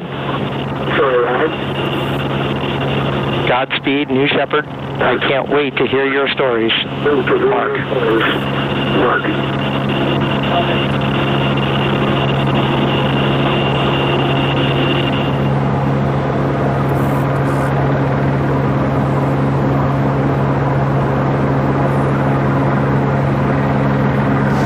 What an absolutely special moment from today's second human flight crew, hearing from our first human flight crew, those words of encouragement from Oliver, Wally, and Mark Bezos, the crew before, this amazing community of Blue Origin astronauts. And I loved that part in one of the notes where they said, look, when you go on one of these flights, you become part of the Blue Origin team and really the Blue Origin family. And that is really, how we think about every single astronaut on that vehicle today. You're very special to us. You are going to have the flight, the ride of a lifetime. You are living our own dreams through you guys. So soak it in. Now, we are at T-minus 15 minutes to go until launch. We are in a hold here. But as we have a moment, as we tick down to launch, why don't we get to know the man that many of you are here to see, William Shatner. I'm going up into space. I don't know how many people who can say that. It's life-changing in its way. Not because of the aerial adventure, but because of the people I'm meeting and talking with. I'm glad to be here. Jeff Bezos' concept to make living and building in space and to make pollution a thing of the past. I mean, what noble ambitions those are, and somebody has to start. And lands upright. Yep. We're just at the beginning, but how miraculous that beginning is, and how extraordinary it is to be part of that beginning. There is this mystique of being in space and that much closer to the stars and being weightless. I shall be entranced by the view of space. I want to look at that orb and appreciate its beauty and its tenacity is sustaining this life of ours, which allows us to look with awe and wonder at the miracle of space. There is an adventure in my life that I would not have had I not done this. And it looks like there's a great deal of curiosity about this fictional character, Captain Kirk, going into space. So let's go along with it and enjoy the ride.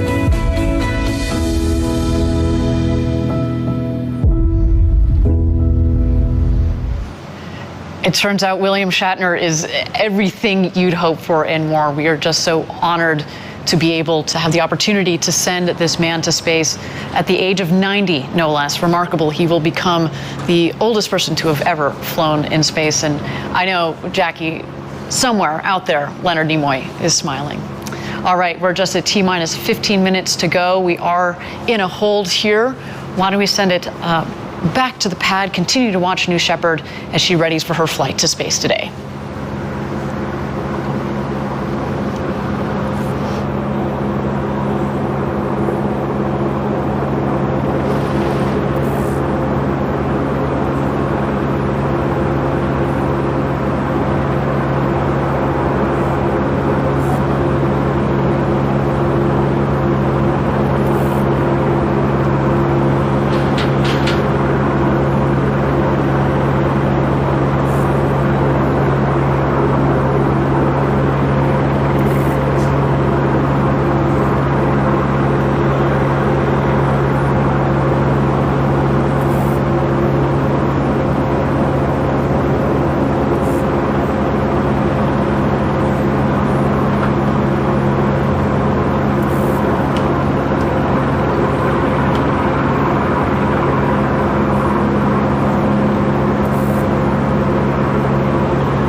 Thank you again, everybody, for joining us live for New Shepard's second human flight. We are T-minus 15 minutes to go. We continue to be in a hold here. But as you can see there, the tower crew has descended the stairs of the tower. They have gotten back in their vehicles, and they are headed back to mission control. That indeed is a wonderful sign that we looked forward towards this launch this morning. The weather looks good, as you can see here. We are continuing to make sure that the rest of our teams are aligned, though. And again, if we need to take a couple of minutes as we prepare for this rocket launch, that is quite all right. We have talked about it extensively, Jackie, at the beginning of this show. Safety is number one. We want to make sure that everybody in that mission control, as well as on top of that rocket, is ready for flight today. And with that, everybody, we have cleared the hold. We are at T-minus 15 minutes to go. Now 14 minutes and 50 seconds. This is what rocket launches are about. It is really exciting, and I'm just happy to be sharing this moment with you, Jackie. I am too, and I'm also very happy to see continually smiling faces out of those capsule windows. That is great sign for today's flight. Yes, they are all ready to go, our 4 astronauts. Why don't we take a moment, Jackie, and talk through the flight profile for today's launch? That'd be great. So as you can see here in the flight profile, the New Shepard will lift off from Launch Site 1 here outside of Van Horn, Texas. Once New Shepard has lifted off, it'll approach that Kármán line, the 100-kilometer internationally recognized line of space. And at that point, our capsule with our crew will separate from that booster, and the capsule will continue on over that Kármán line into space. The capsule at this point full of crew who are unbuckled, floating around and getting their 3 to 4 minutes of microgravity while they're having a great time, hopefully doing backflips, not forgetting to look out that window. The booster is headed back down to Earth. So those wedge fins at the top of the booster will be the first to deploy on its way back. And then as the booster continues down, we will put out those drag brakes. The booster is coming down hot at this point, very fast. Those drag brakes will significantly slow it down. As we approach the landing pad, that BE-3 engine will relight. It will hover, which we often are asked if that's CGI. It is real, that hover. And then the booster will softly touch down in the West Texas desert. The capsule, meanwhile, on its way back to Earth. The first thing to happen here is those drogue parachutes will deploy, slowing down that capsule, followed by the beautiful big main parachutes. And then just before that soft touchdown, we do fire some retro thrusters. They do kick up a bit of dirt out in West Texas, but that does ensure a very soft touchdown of about 1 to 2 miles per hour for our crew out there. It really is a soft landing back down here in the West Texas desert. And as a reminder, this is the standard flight profile. We are now in full customer operations, but we have tested this flight profile and vetted it across several flights over the last several years. We had 15 consecutive flights, remember, before we decided to put people on board. We wanted to make sure that we understood the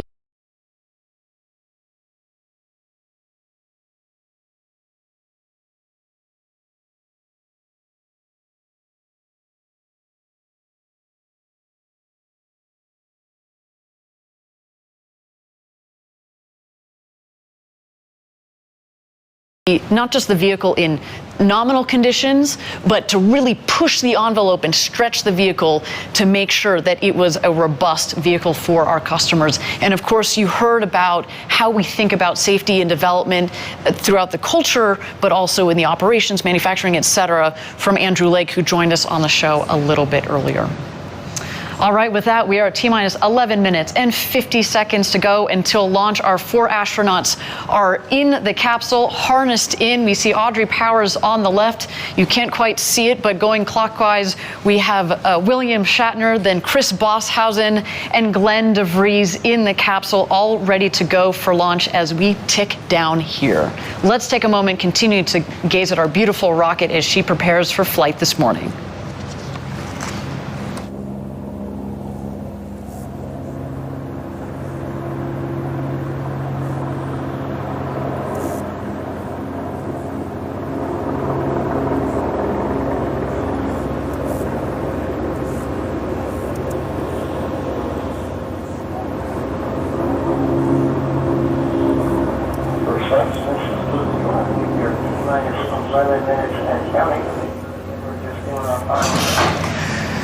Here we are at just about T-minus 10 minutes until launch with our astronauts and especially our customers, Glen and Chris, on board. There's really no way to fully understand how they're feeling in this moment without being on there. But we do know someone who has experienced this and can share a little bit about that. Our first customer, Oliver Damon, 18 years old, the youngest person ever to go to space. Let's hear it from him. There was not a single moment in life that I thought I would be the youngest astronaut ever. And to have been given this chance by Blue is so amazing. To meet the other astronauts and see everything is so cool. We'd like to run this one through at full speed. We're going up in that tomorrow. Yeah. Yes, we are. I think there was not a single nerve in my body that was like afraid. I think it's because of the track record of Blue.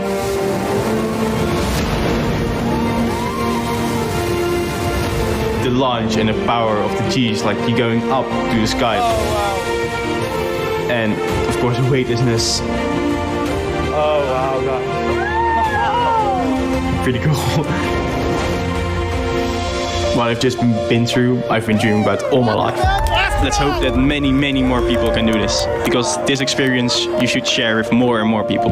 It's so amazing.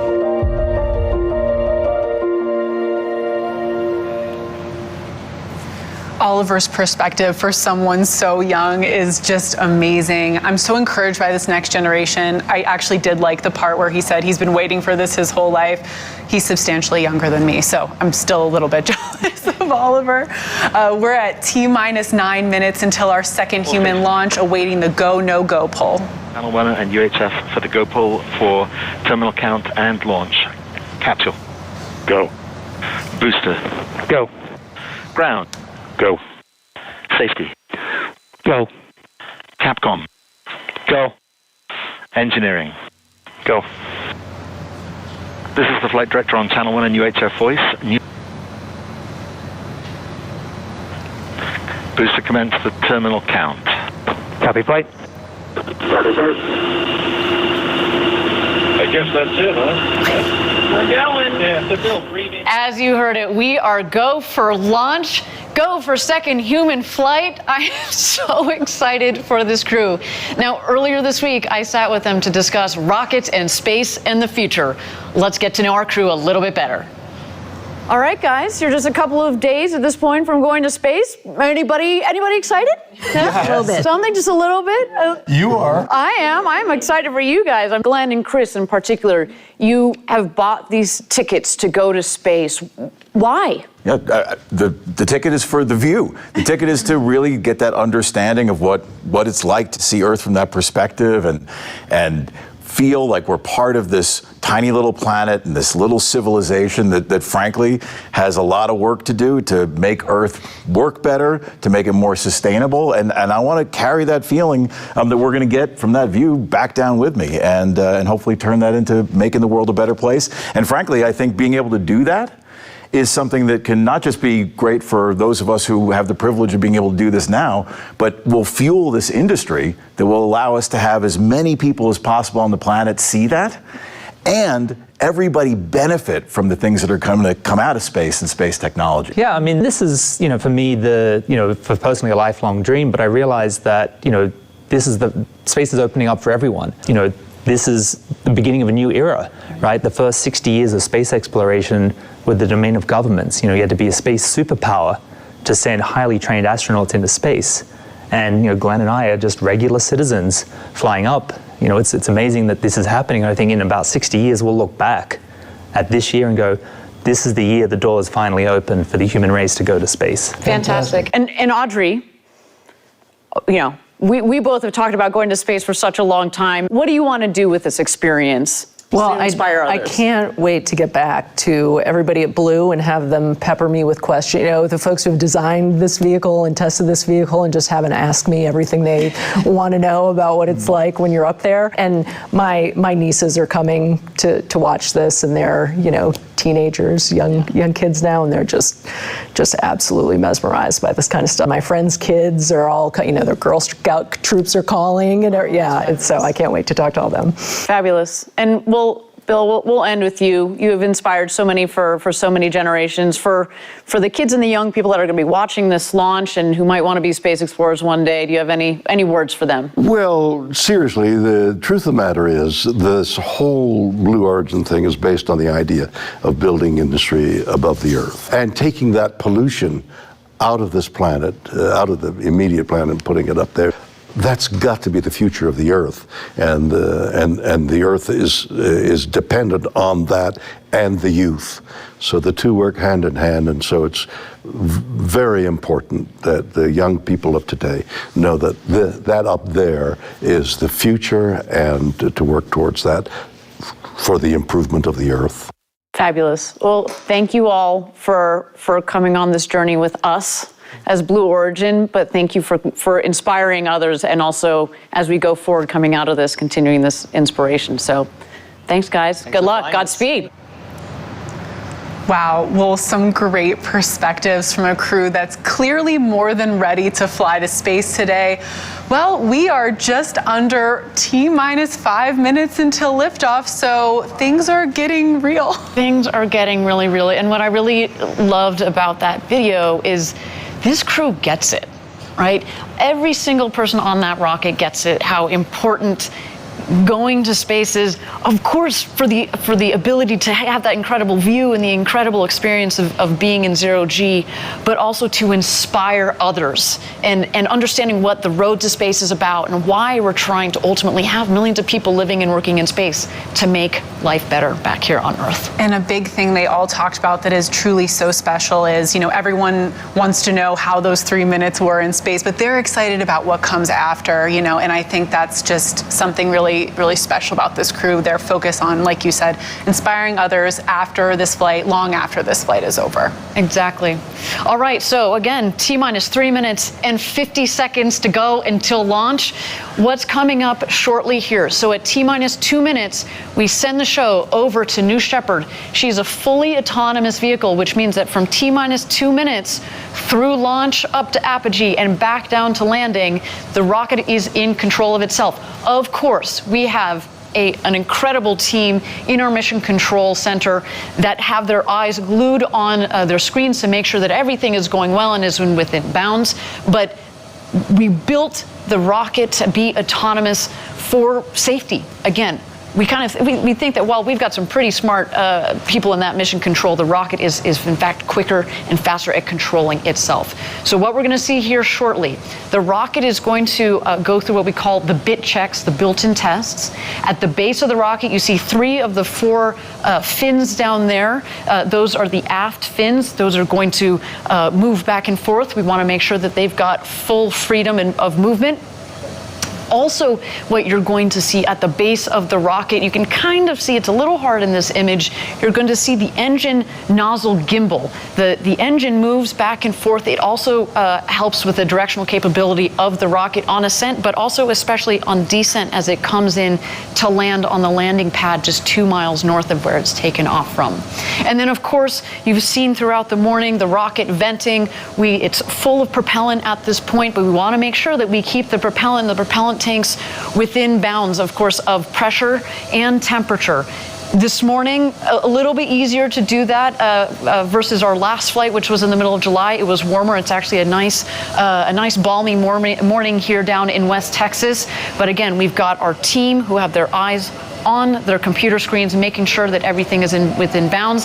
And there goes the gantry retracting at T-minus 2 minutes. Let's listen in.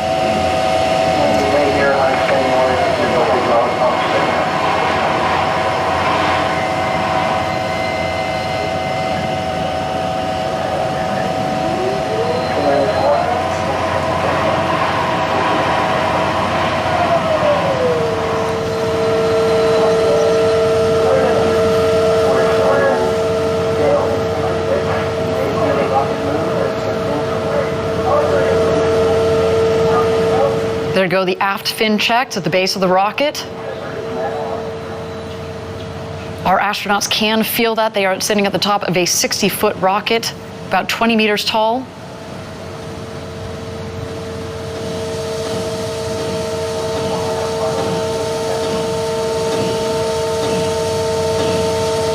T-minus 1 minute. And there you can just see slightly there the gimbaling engine at the base of the rocket.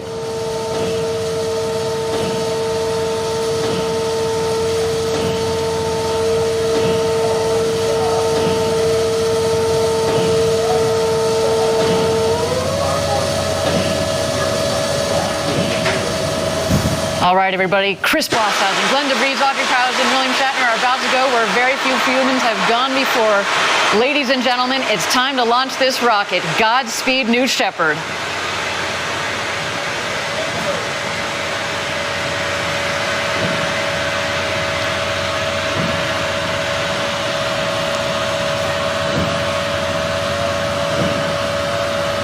T-minus 10, 9, 8, 7, 6, 5, 4, command engine start, 2, 1.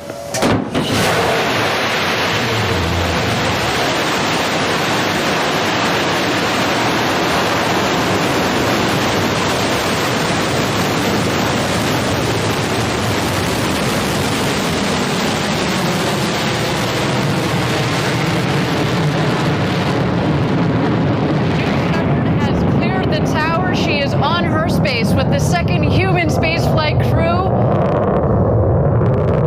What a launch. We are on our way to Max Q, the first milestone here on its flight to space.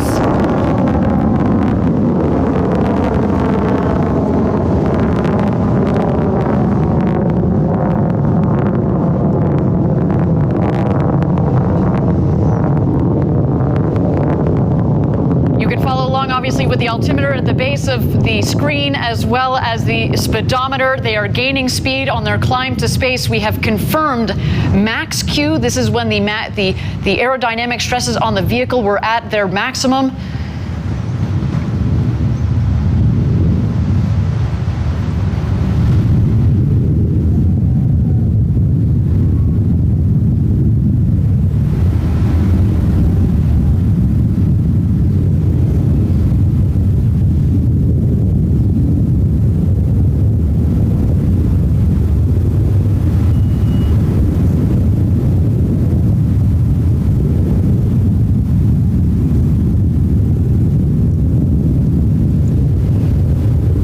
Thank you again, everybody, for joining us live for New Shepard's second human flight with Audrey Powers, William Shatner, our customers Glen de Vries and Chris Boshuizen on board. They are well on their way to space.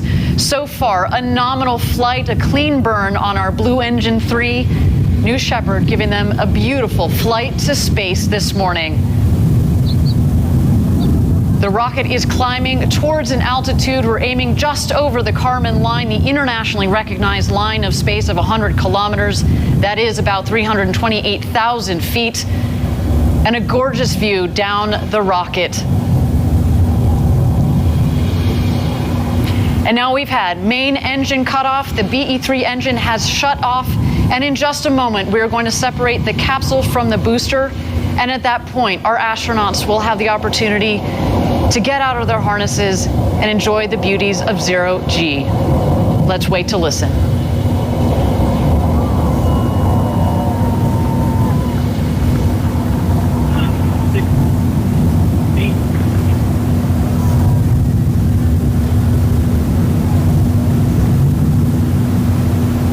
And there you can see a clean separation between the capsule and the booster.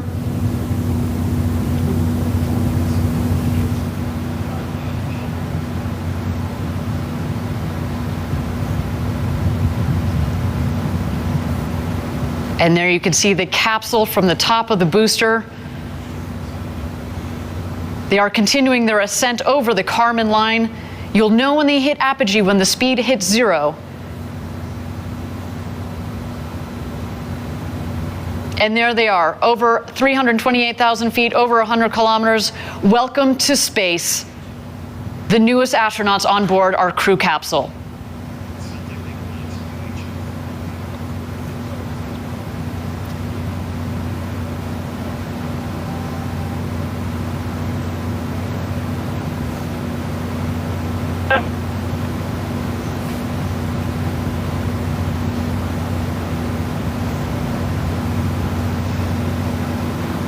And there they are. They have just about hit their apogee at about 351,000 feet. And while we don't have apogee, I can just imagine Jackie, they are having the time of their lives.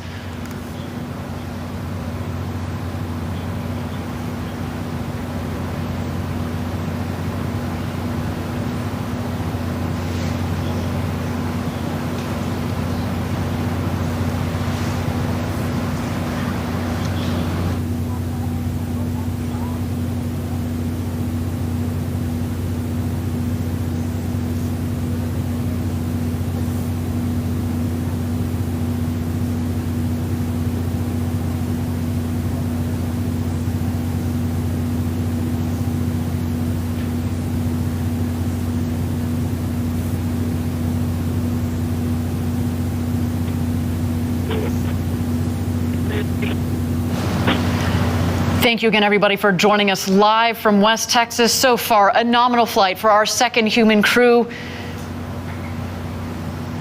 So exciting, Jackie, to have sent Captain Kirk himself, William Shatner, to space. I cannot wait to hear his commentary upon return, as well as our two customers, Chris Boshuizen from Australia, to all the fans tuning in from down under. A big shout out to you guys, as well as Glen de Vries and our very own Audrey Powers. They are coming back home. The booster, of course, is going to beat the capsule back home. It is more aerodynamically shaped, of course, at the base of the capsule. It's kind of a blunt end, so it's less aerodynamic. What we're going to see coming up shortly is at the top of the rocket, we have the ring fin. There's some what we call the pie fins that extend from the ring fin, as well as the drag brakes. The pie fins, the wedge fins, help stabilize the vehicle, kind of like the feathers at the back of an arrow. And then you will also see the drag brakes. And as you mentioned, Jackie, it cuts the velocity dramatically. There you can see the wedge fins are out.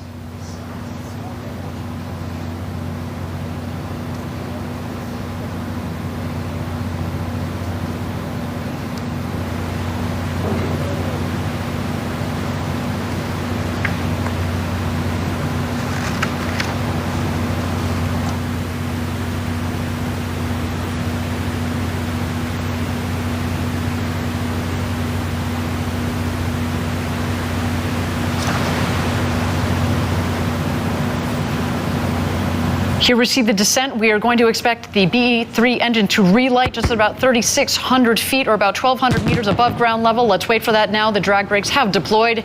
And here we come, New Shepard.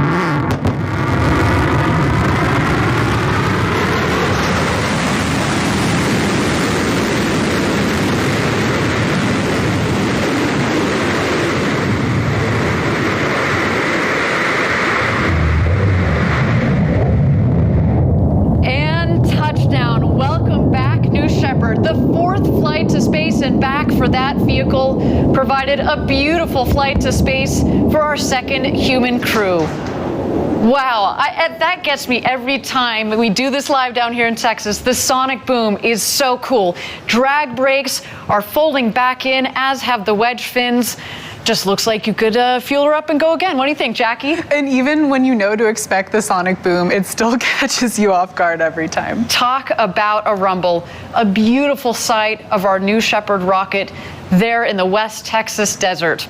But of course, the show is not over. The capsule is descending. We are waiting for first the drogue chutes to deploy. Those are very much like the guide parachutes. They will subsequently be followed by the main parachutes that will first reef and then fully inflate. And there go the drogue parachutes.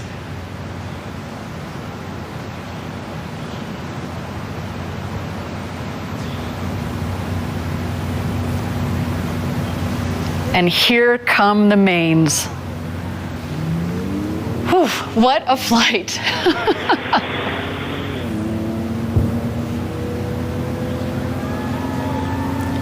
You can already start to hear the cheers from outside our stage here in West Texas. Good. 1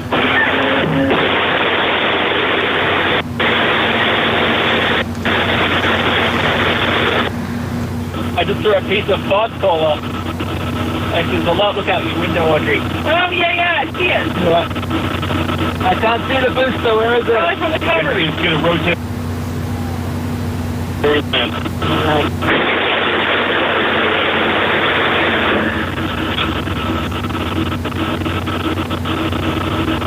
I want to find that pod and take it home. How about that, guys? How about that, guys? That was unlike anything they described. All right, we got less than 1,000 feet. All right, raise. Let's down.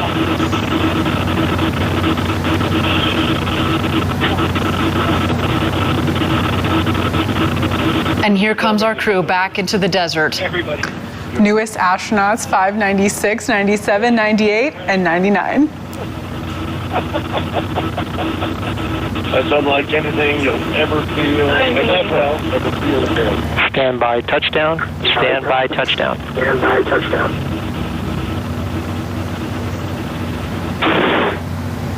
And capsule touchdown. Welcome back. The newest astronauts, Audrey Powers, William Shatner, our customers, Glen de Vries and Chris Boshuizen.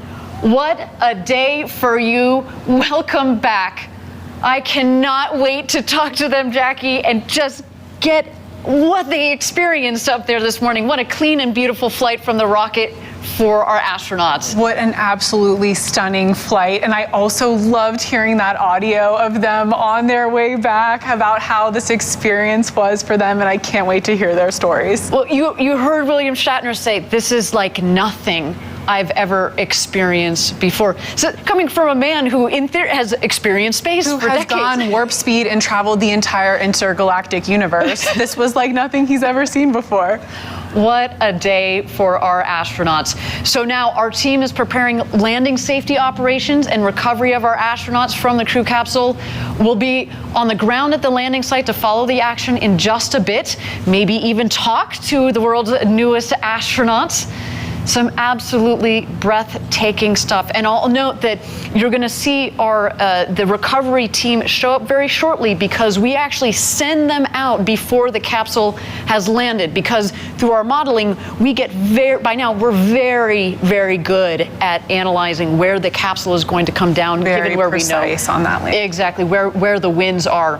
And so we're going to see the recovery team come out there, and of course they will also be joined by some of their friends and family to watch as they emerge from the capsule. Let's check out these beautiful shots of our 4 astronauts there in the Texas desert after having gone up over the Kármán line and back.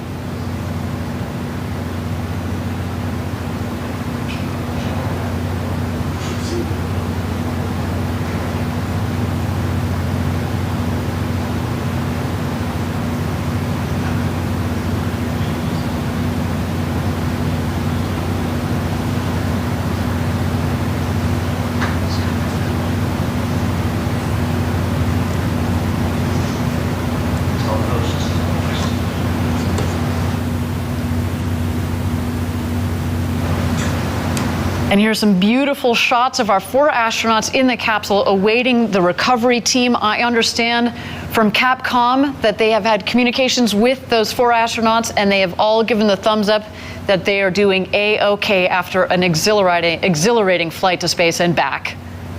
Awaiting that recovery team in that champagne shower, which Yes. I'm now regretting that we don't have any champagne for ourselves, Ariane. That feels very unfair after this show. There's some waves from our astronauts there.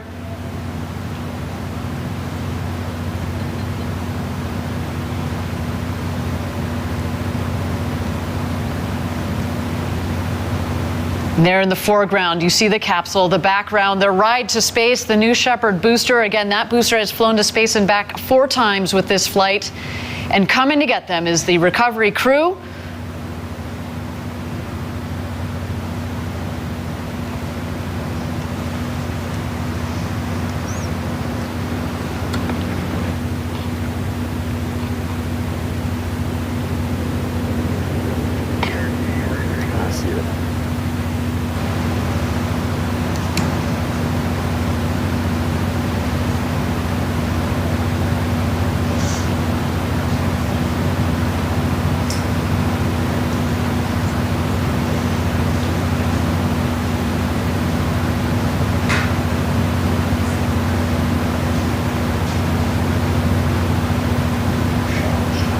And Jackie, you can see there, again, beautiful shots of the capsule. The parachutes actually have fallen pretty close to the capsule itself, meaning that there isn't a lot of ground wind out there.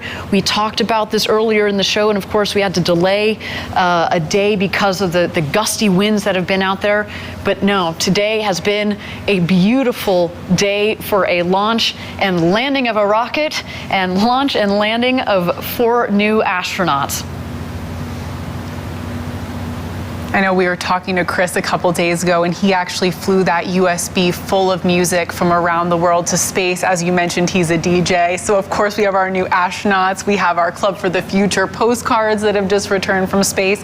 And of course, you know, some of the personal items like this awesome USB full of music. I wish we could be playing some of that right now. Well, you probably will soon. Actually, Yes. you know, as we mentioned, Chris Boshuizen has kind of a side gig as a DJ, DJ Crispy, and he actually released an album on Friday, and I can't wait to see what he does with that music. Some musicians on board too. Of course, William Shatner, everybody knows him as an actor. He also sings. I think that's one of the most beautiful things about what we're doing at Blue Origin. Again, opening the door to more people to go to space.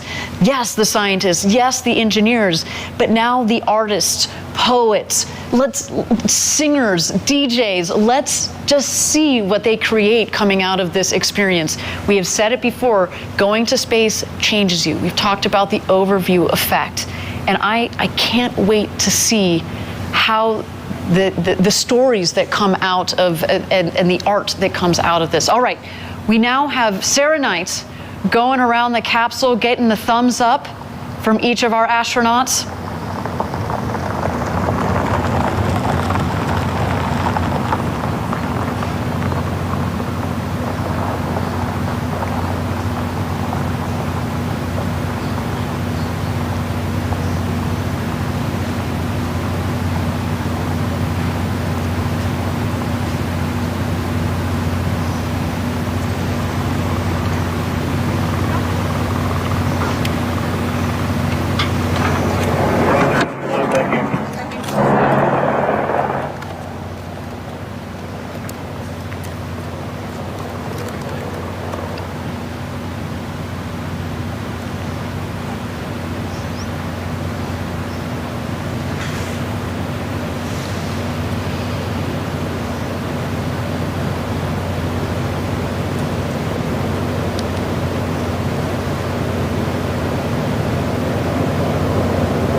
Thank you again, everybody, for joining us live from West Texas, where we have just completed our second human flight of the new Shepard vehicle, our crew on board.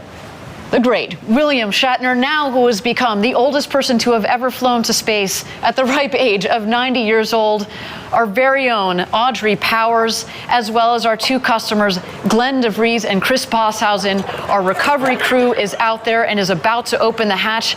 There is our founder, Jeff Bezos, giving the big thumbs up.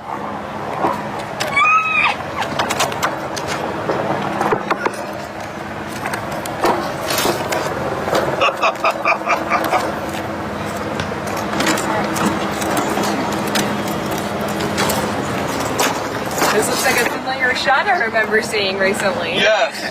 I'm very happy. Woo!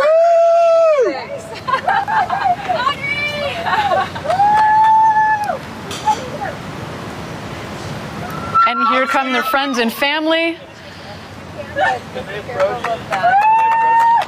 Stand by. Stand by. Stand by.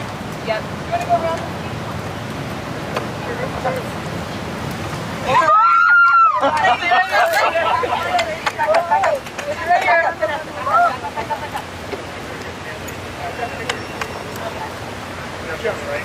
What's that? Whenever you're ready. You guys ready? Okay, let me know. Did they all get shot? Just back up a touch. Can we discuss this? Yeah, I just need to...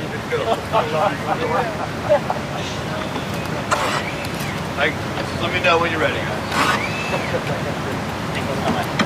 Yeah! Woo! Good job, Commander 7. Never gets old, does it? Good change. Woo! Real question is, how's Kevin doing? Capsule. Yeah, We'll that have to is the listen real to tapes question. to find that out. I don't know. I don't mind Capsule. We'll have to see. Yeah, thank you. Thank you. That's great.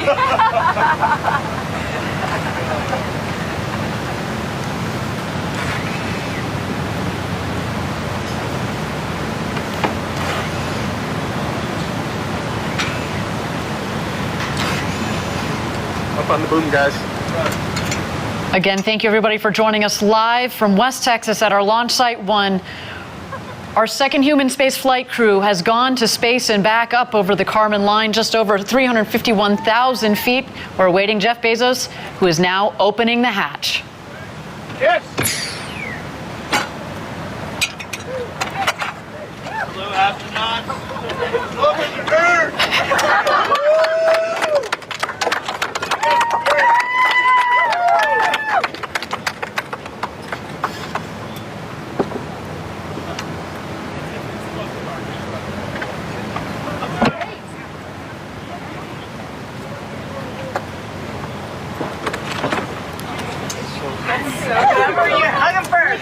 Come on up here, guys.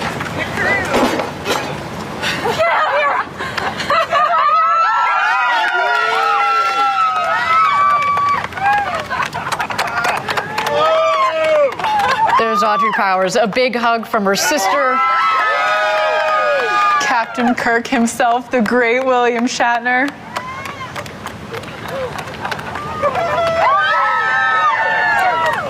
Our customer, Chris Boshuizen, the first full Australian citizen to go to space and back, and Glen de Vries. How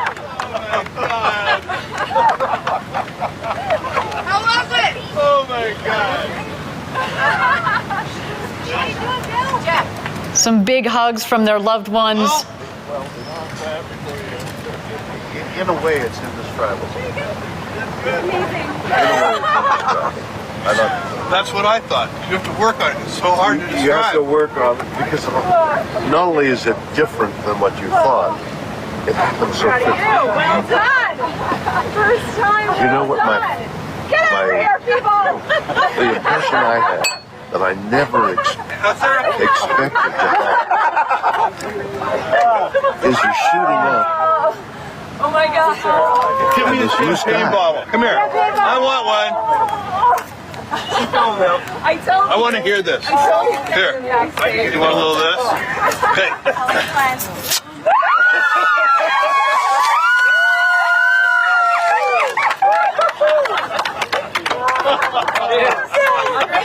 Oh my God. Well done for new outfit.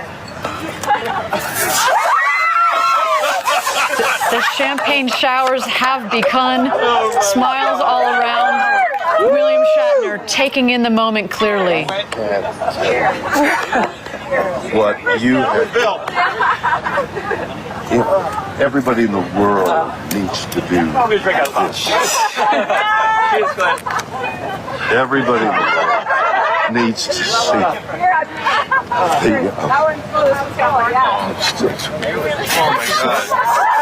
it was unbelievable. Unbelievable. I mean, you know, the little things of weightlessness. But to see the blue color go whoop by, and now you're staring into blackness. That's the thing.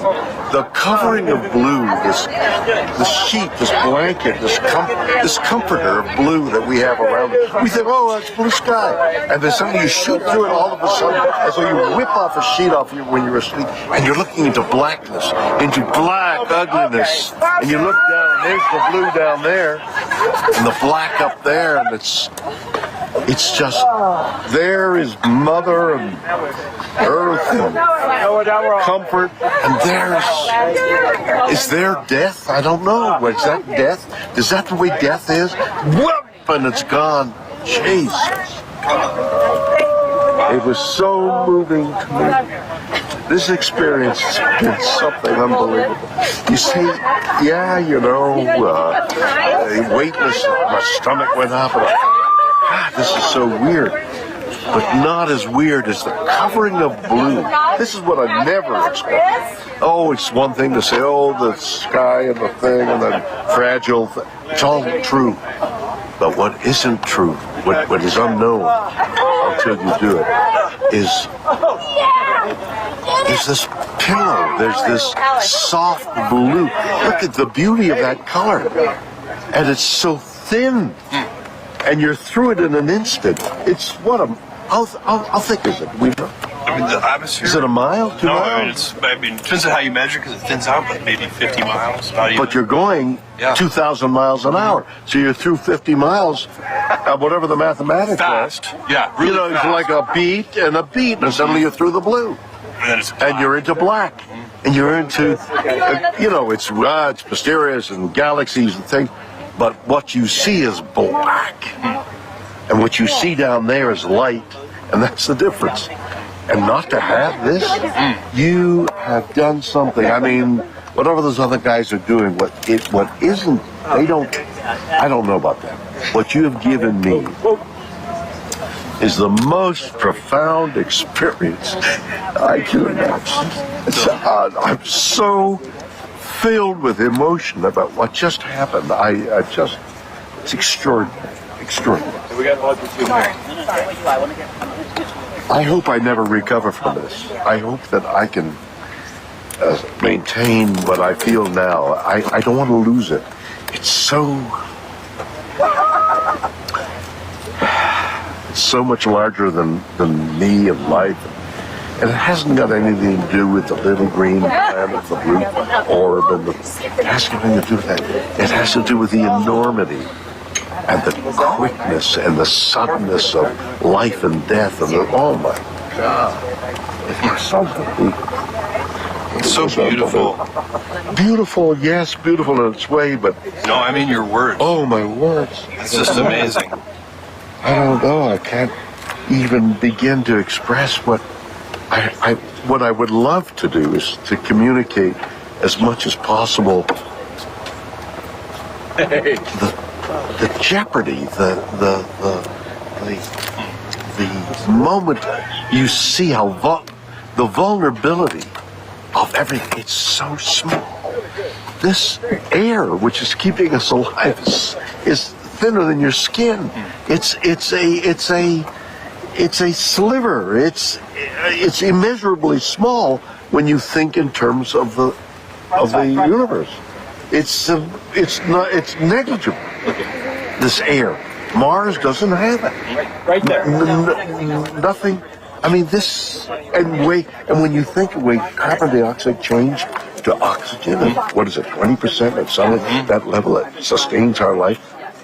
It's so thin to dirty it. I mean, that's another whole And you shoot subject. through what you were saying about shooting through it so fast. So quickly, 50 miles. Then you're just in blackness. You're in death. Yeah. The moment This is life. This is life, and that's death. And it's in an instant. You go, wow, that's death. That's what I saw. That's amazing. That's amazing. And wow. I am overwhelmed. I had no idea. You know, we were talking earlier before going, well, you know, it's going to be different. It's going to, and you have whatever that phrase is you have, that you have a different view of things. It doesn't begin to explain, to describe what for me, I mean, everybody's going to, but, and this is now the commercial, everybody, it would be so important for everybody to have that experience. through one means or another. I mean, maybe you could put it on 3D and wear the goggles and have that experience. I mean, that certainly is a technical possibility. But what you need also, we're lying there and I'm thinking, listen, one delay after another delay, we're lying there, and I think, how do I feel? And I'm thinking, we're going to hold a little longer. Oh, you're going to hold a little longer. And I feel this, the stomach, the biome inside, and I'm thinking, okay, I'm thinking I'm a little nervous here. Another delay, I'm a little more nervous, and then the thing starts. By the way, the simulation they have to be warned. It's only a simulation. Everything else is much more Doesn't capture the and besides which, the jeopardy. Bang! This thing hits. You go, oh, that wasn't anything like the simulation. The G-force. The G-force. And just tell me, what's going to happen to me? Am I going to be able to survive the G-force? You feel that? Am I going to survive it? Yeah. And then I think, good Lord, that. Just getting up the bloody gantry was enough. Oh my God, what an experience. Nothing. It looked like you had a moment of camaraderie with your we all hugged each other. And you share. It's like being in battle together, really. And there is this bonding of being in battle, but you're also embattled inside yourself. Oh my goodness.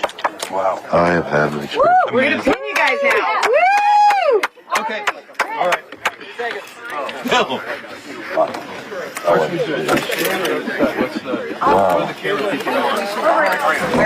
Remember that conversation we had about it not being Thank you again, everybody, for joining us live.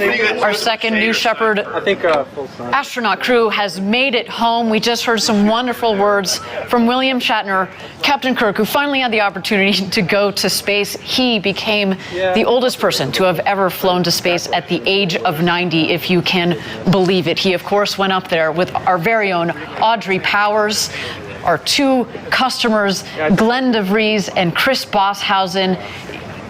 Jackie, you heard what William Shatner was saying. What a moment. Everybody needs to see this. He was commenting on, the fragility of it all, just how thin. You think, oh, here we are, it's all covered in blue. But then when you go in a rocket, go through it, and you see how quickly it turns to black. I mean, he was literally moved to tears by it. And it is, we've talked about it before. Rockets with people on board is an emotional experience. And right now we're about to see our 4 newest astronauts be pinned with those astronaut wings, so let's check that out.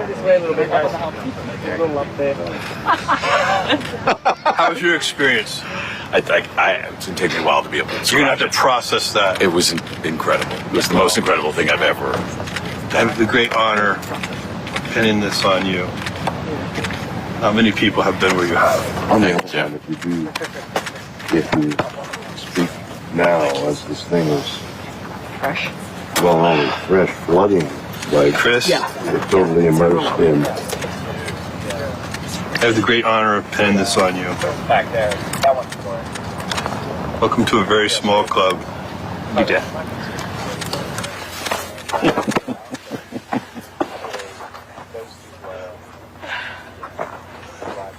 Bill, it's my real honor to pin this on you. I'm very excited about your ability to communicate this. It's so important for so many people. Oops, this one bent. So am I. Do you have a spare one? I never wanted to tell You him. have a spare, don't worry. Oh, sorry, this is Audrey's. Oh, See, can we get a spare one for Bill real quick? Or you think you can unbend that? I was going to try. That's all right, guys. No, we'll get it. Oh, yeah. Pretend I didn't. Wow, good job. Look at her. She Perfect. The 7. She did. Clutch. This is the hardest part of the mission. All right. Thank Bill, you. you're amazing. You're an amazing person. Yes, sir. Thank you. Audrey, you are so deserving of this. Thank you. You've worked so hard in this program, and all your life, you've been dreaming of this. Isn't that true? What a gift. Sorry, these things are tricky. I can see, I have more sympathy for Jeff Ashby now. Poor guy, he had to do it in front of a big crowd.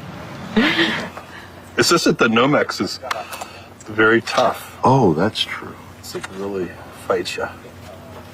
There we go, I almost have it. There we go. I heard it. That snap. Congratulations. Jeff, thanks so much.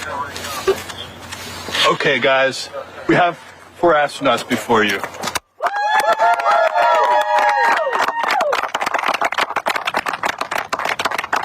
That was absolutely amazing. As Jeff said, we've got 4 astronauts before you. Thank you, everybody, for joining us today for Blue Origin's second human flight. Of course, a special thank you to Chris Boshuizen and Glen, our customers. We look forward to, in the next several years, flying more and more you customers from around the world. And if you watching at home are interested in flying with us, please go to blueorigin.com and click on Fly to Space. We cannot wait to send you up. Jackie, thank you so much for spending this time this morning on the desk with you. It was so much fun. Thank you, Ariane. It was an incredible day, and I cannot wait to hear the stories from these astronauts, especially Audrey. I'm so excited to see her, give her a big hug, and hear how her experience was. Absolutely, and we already heard from William Shatner and how he's still trying to find his words, and certainly Glen and Chris, who have vowed as well to share the story with the rest of the world. Cannot wait to hear that. Everybody, the road to space is being built. You're seeing it right here. We took a big step today. And if you are interested in joining our extraordinary team, please visit our website. Yes, please join us. From 2 people who have been at Blue Origin for quite a long time, please come join us. And if you'd like to commemorate the day Captain Kirk flew to space, we of course have mission patches. Here you see it on the screen, apparel and other collectible gear in the Blue Origin shop.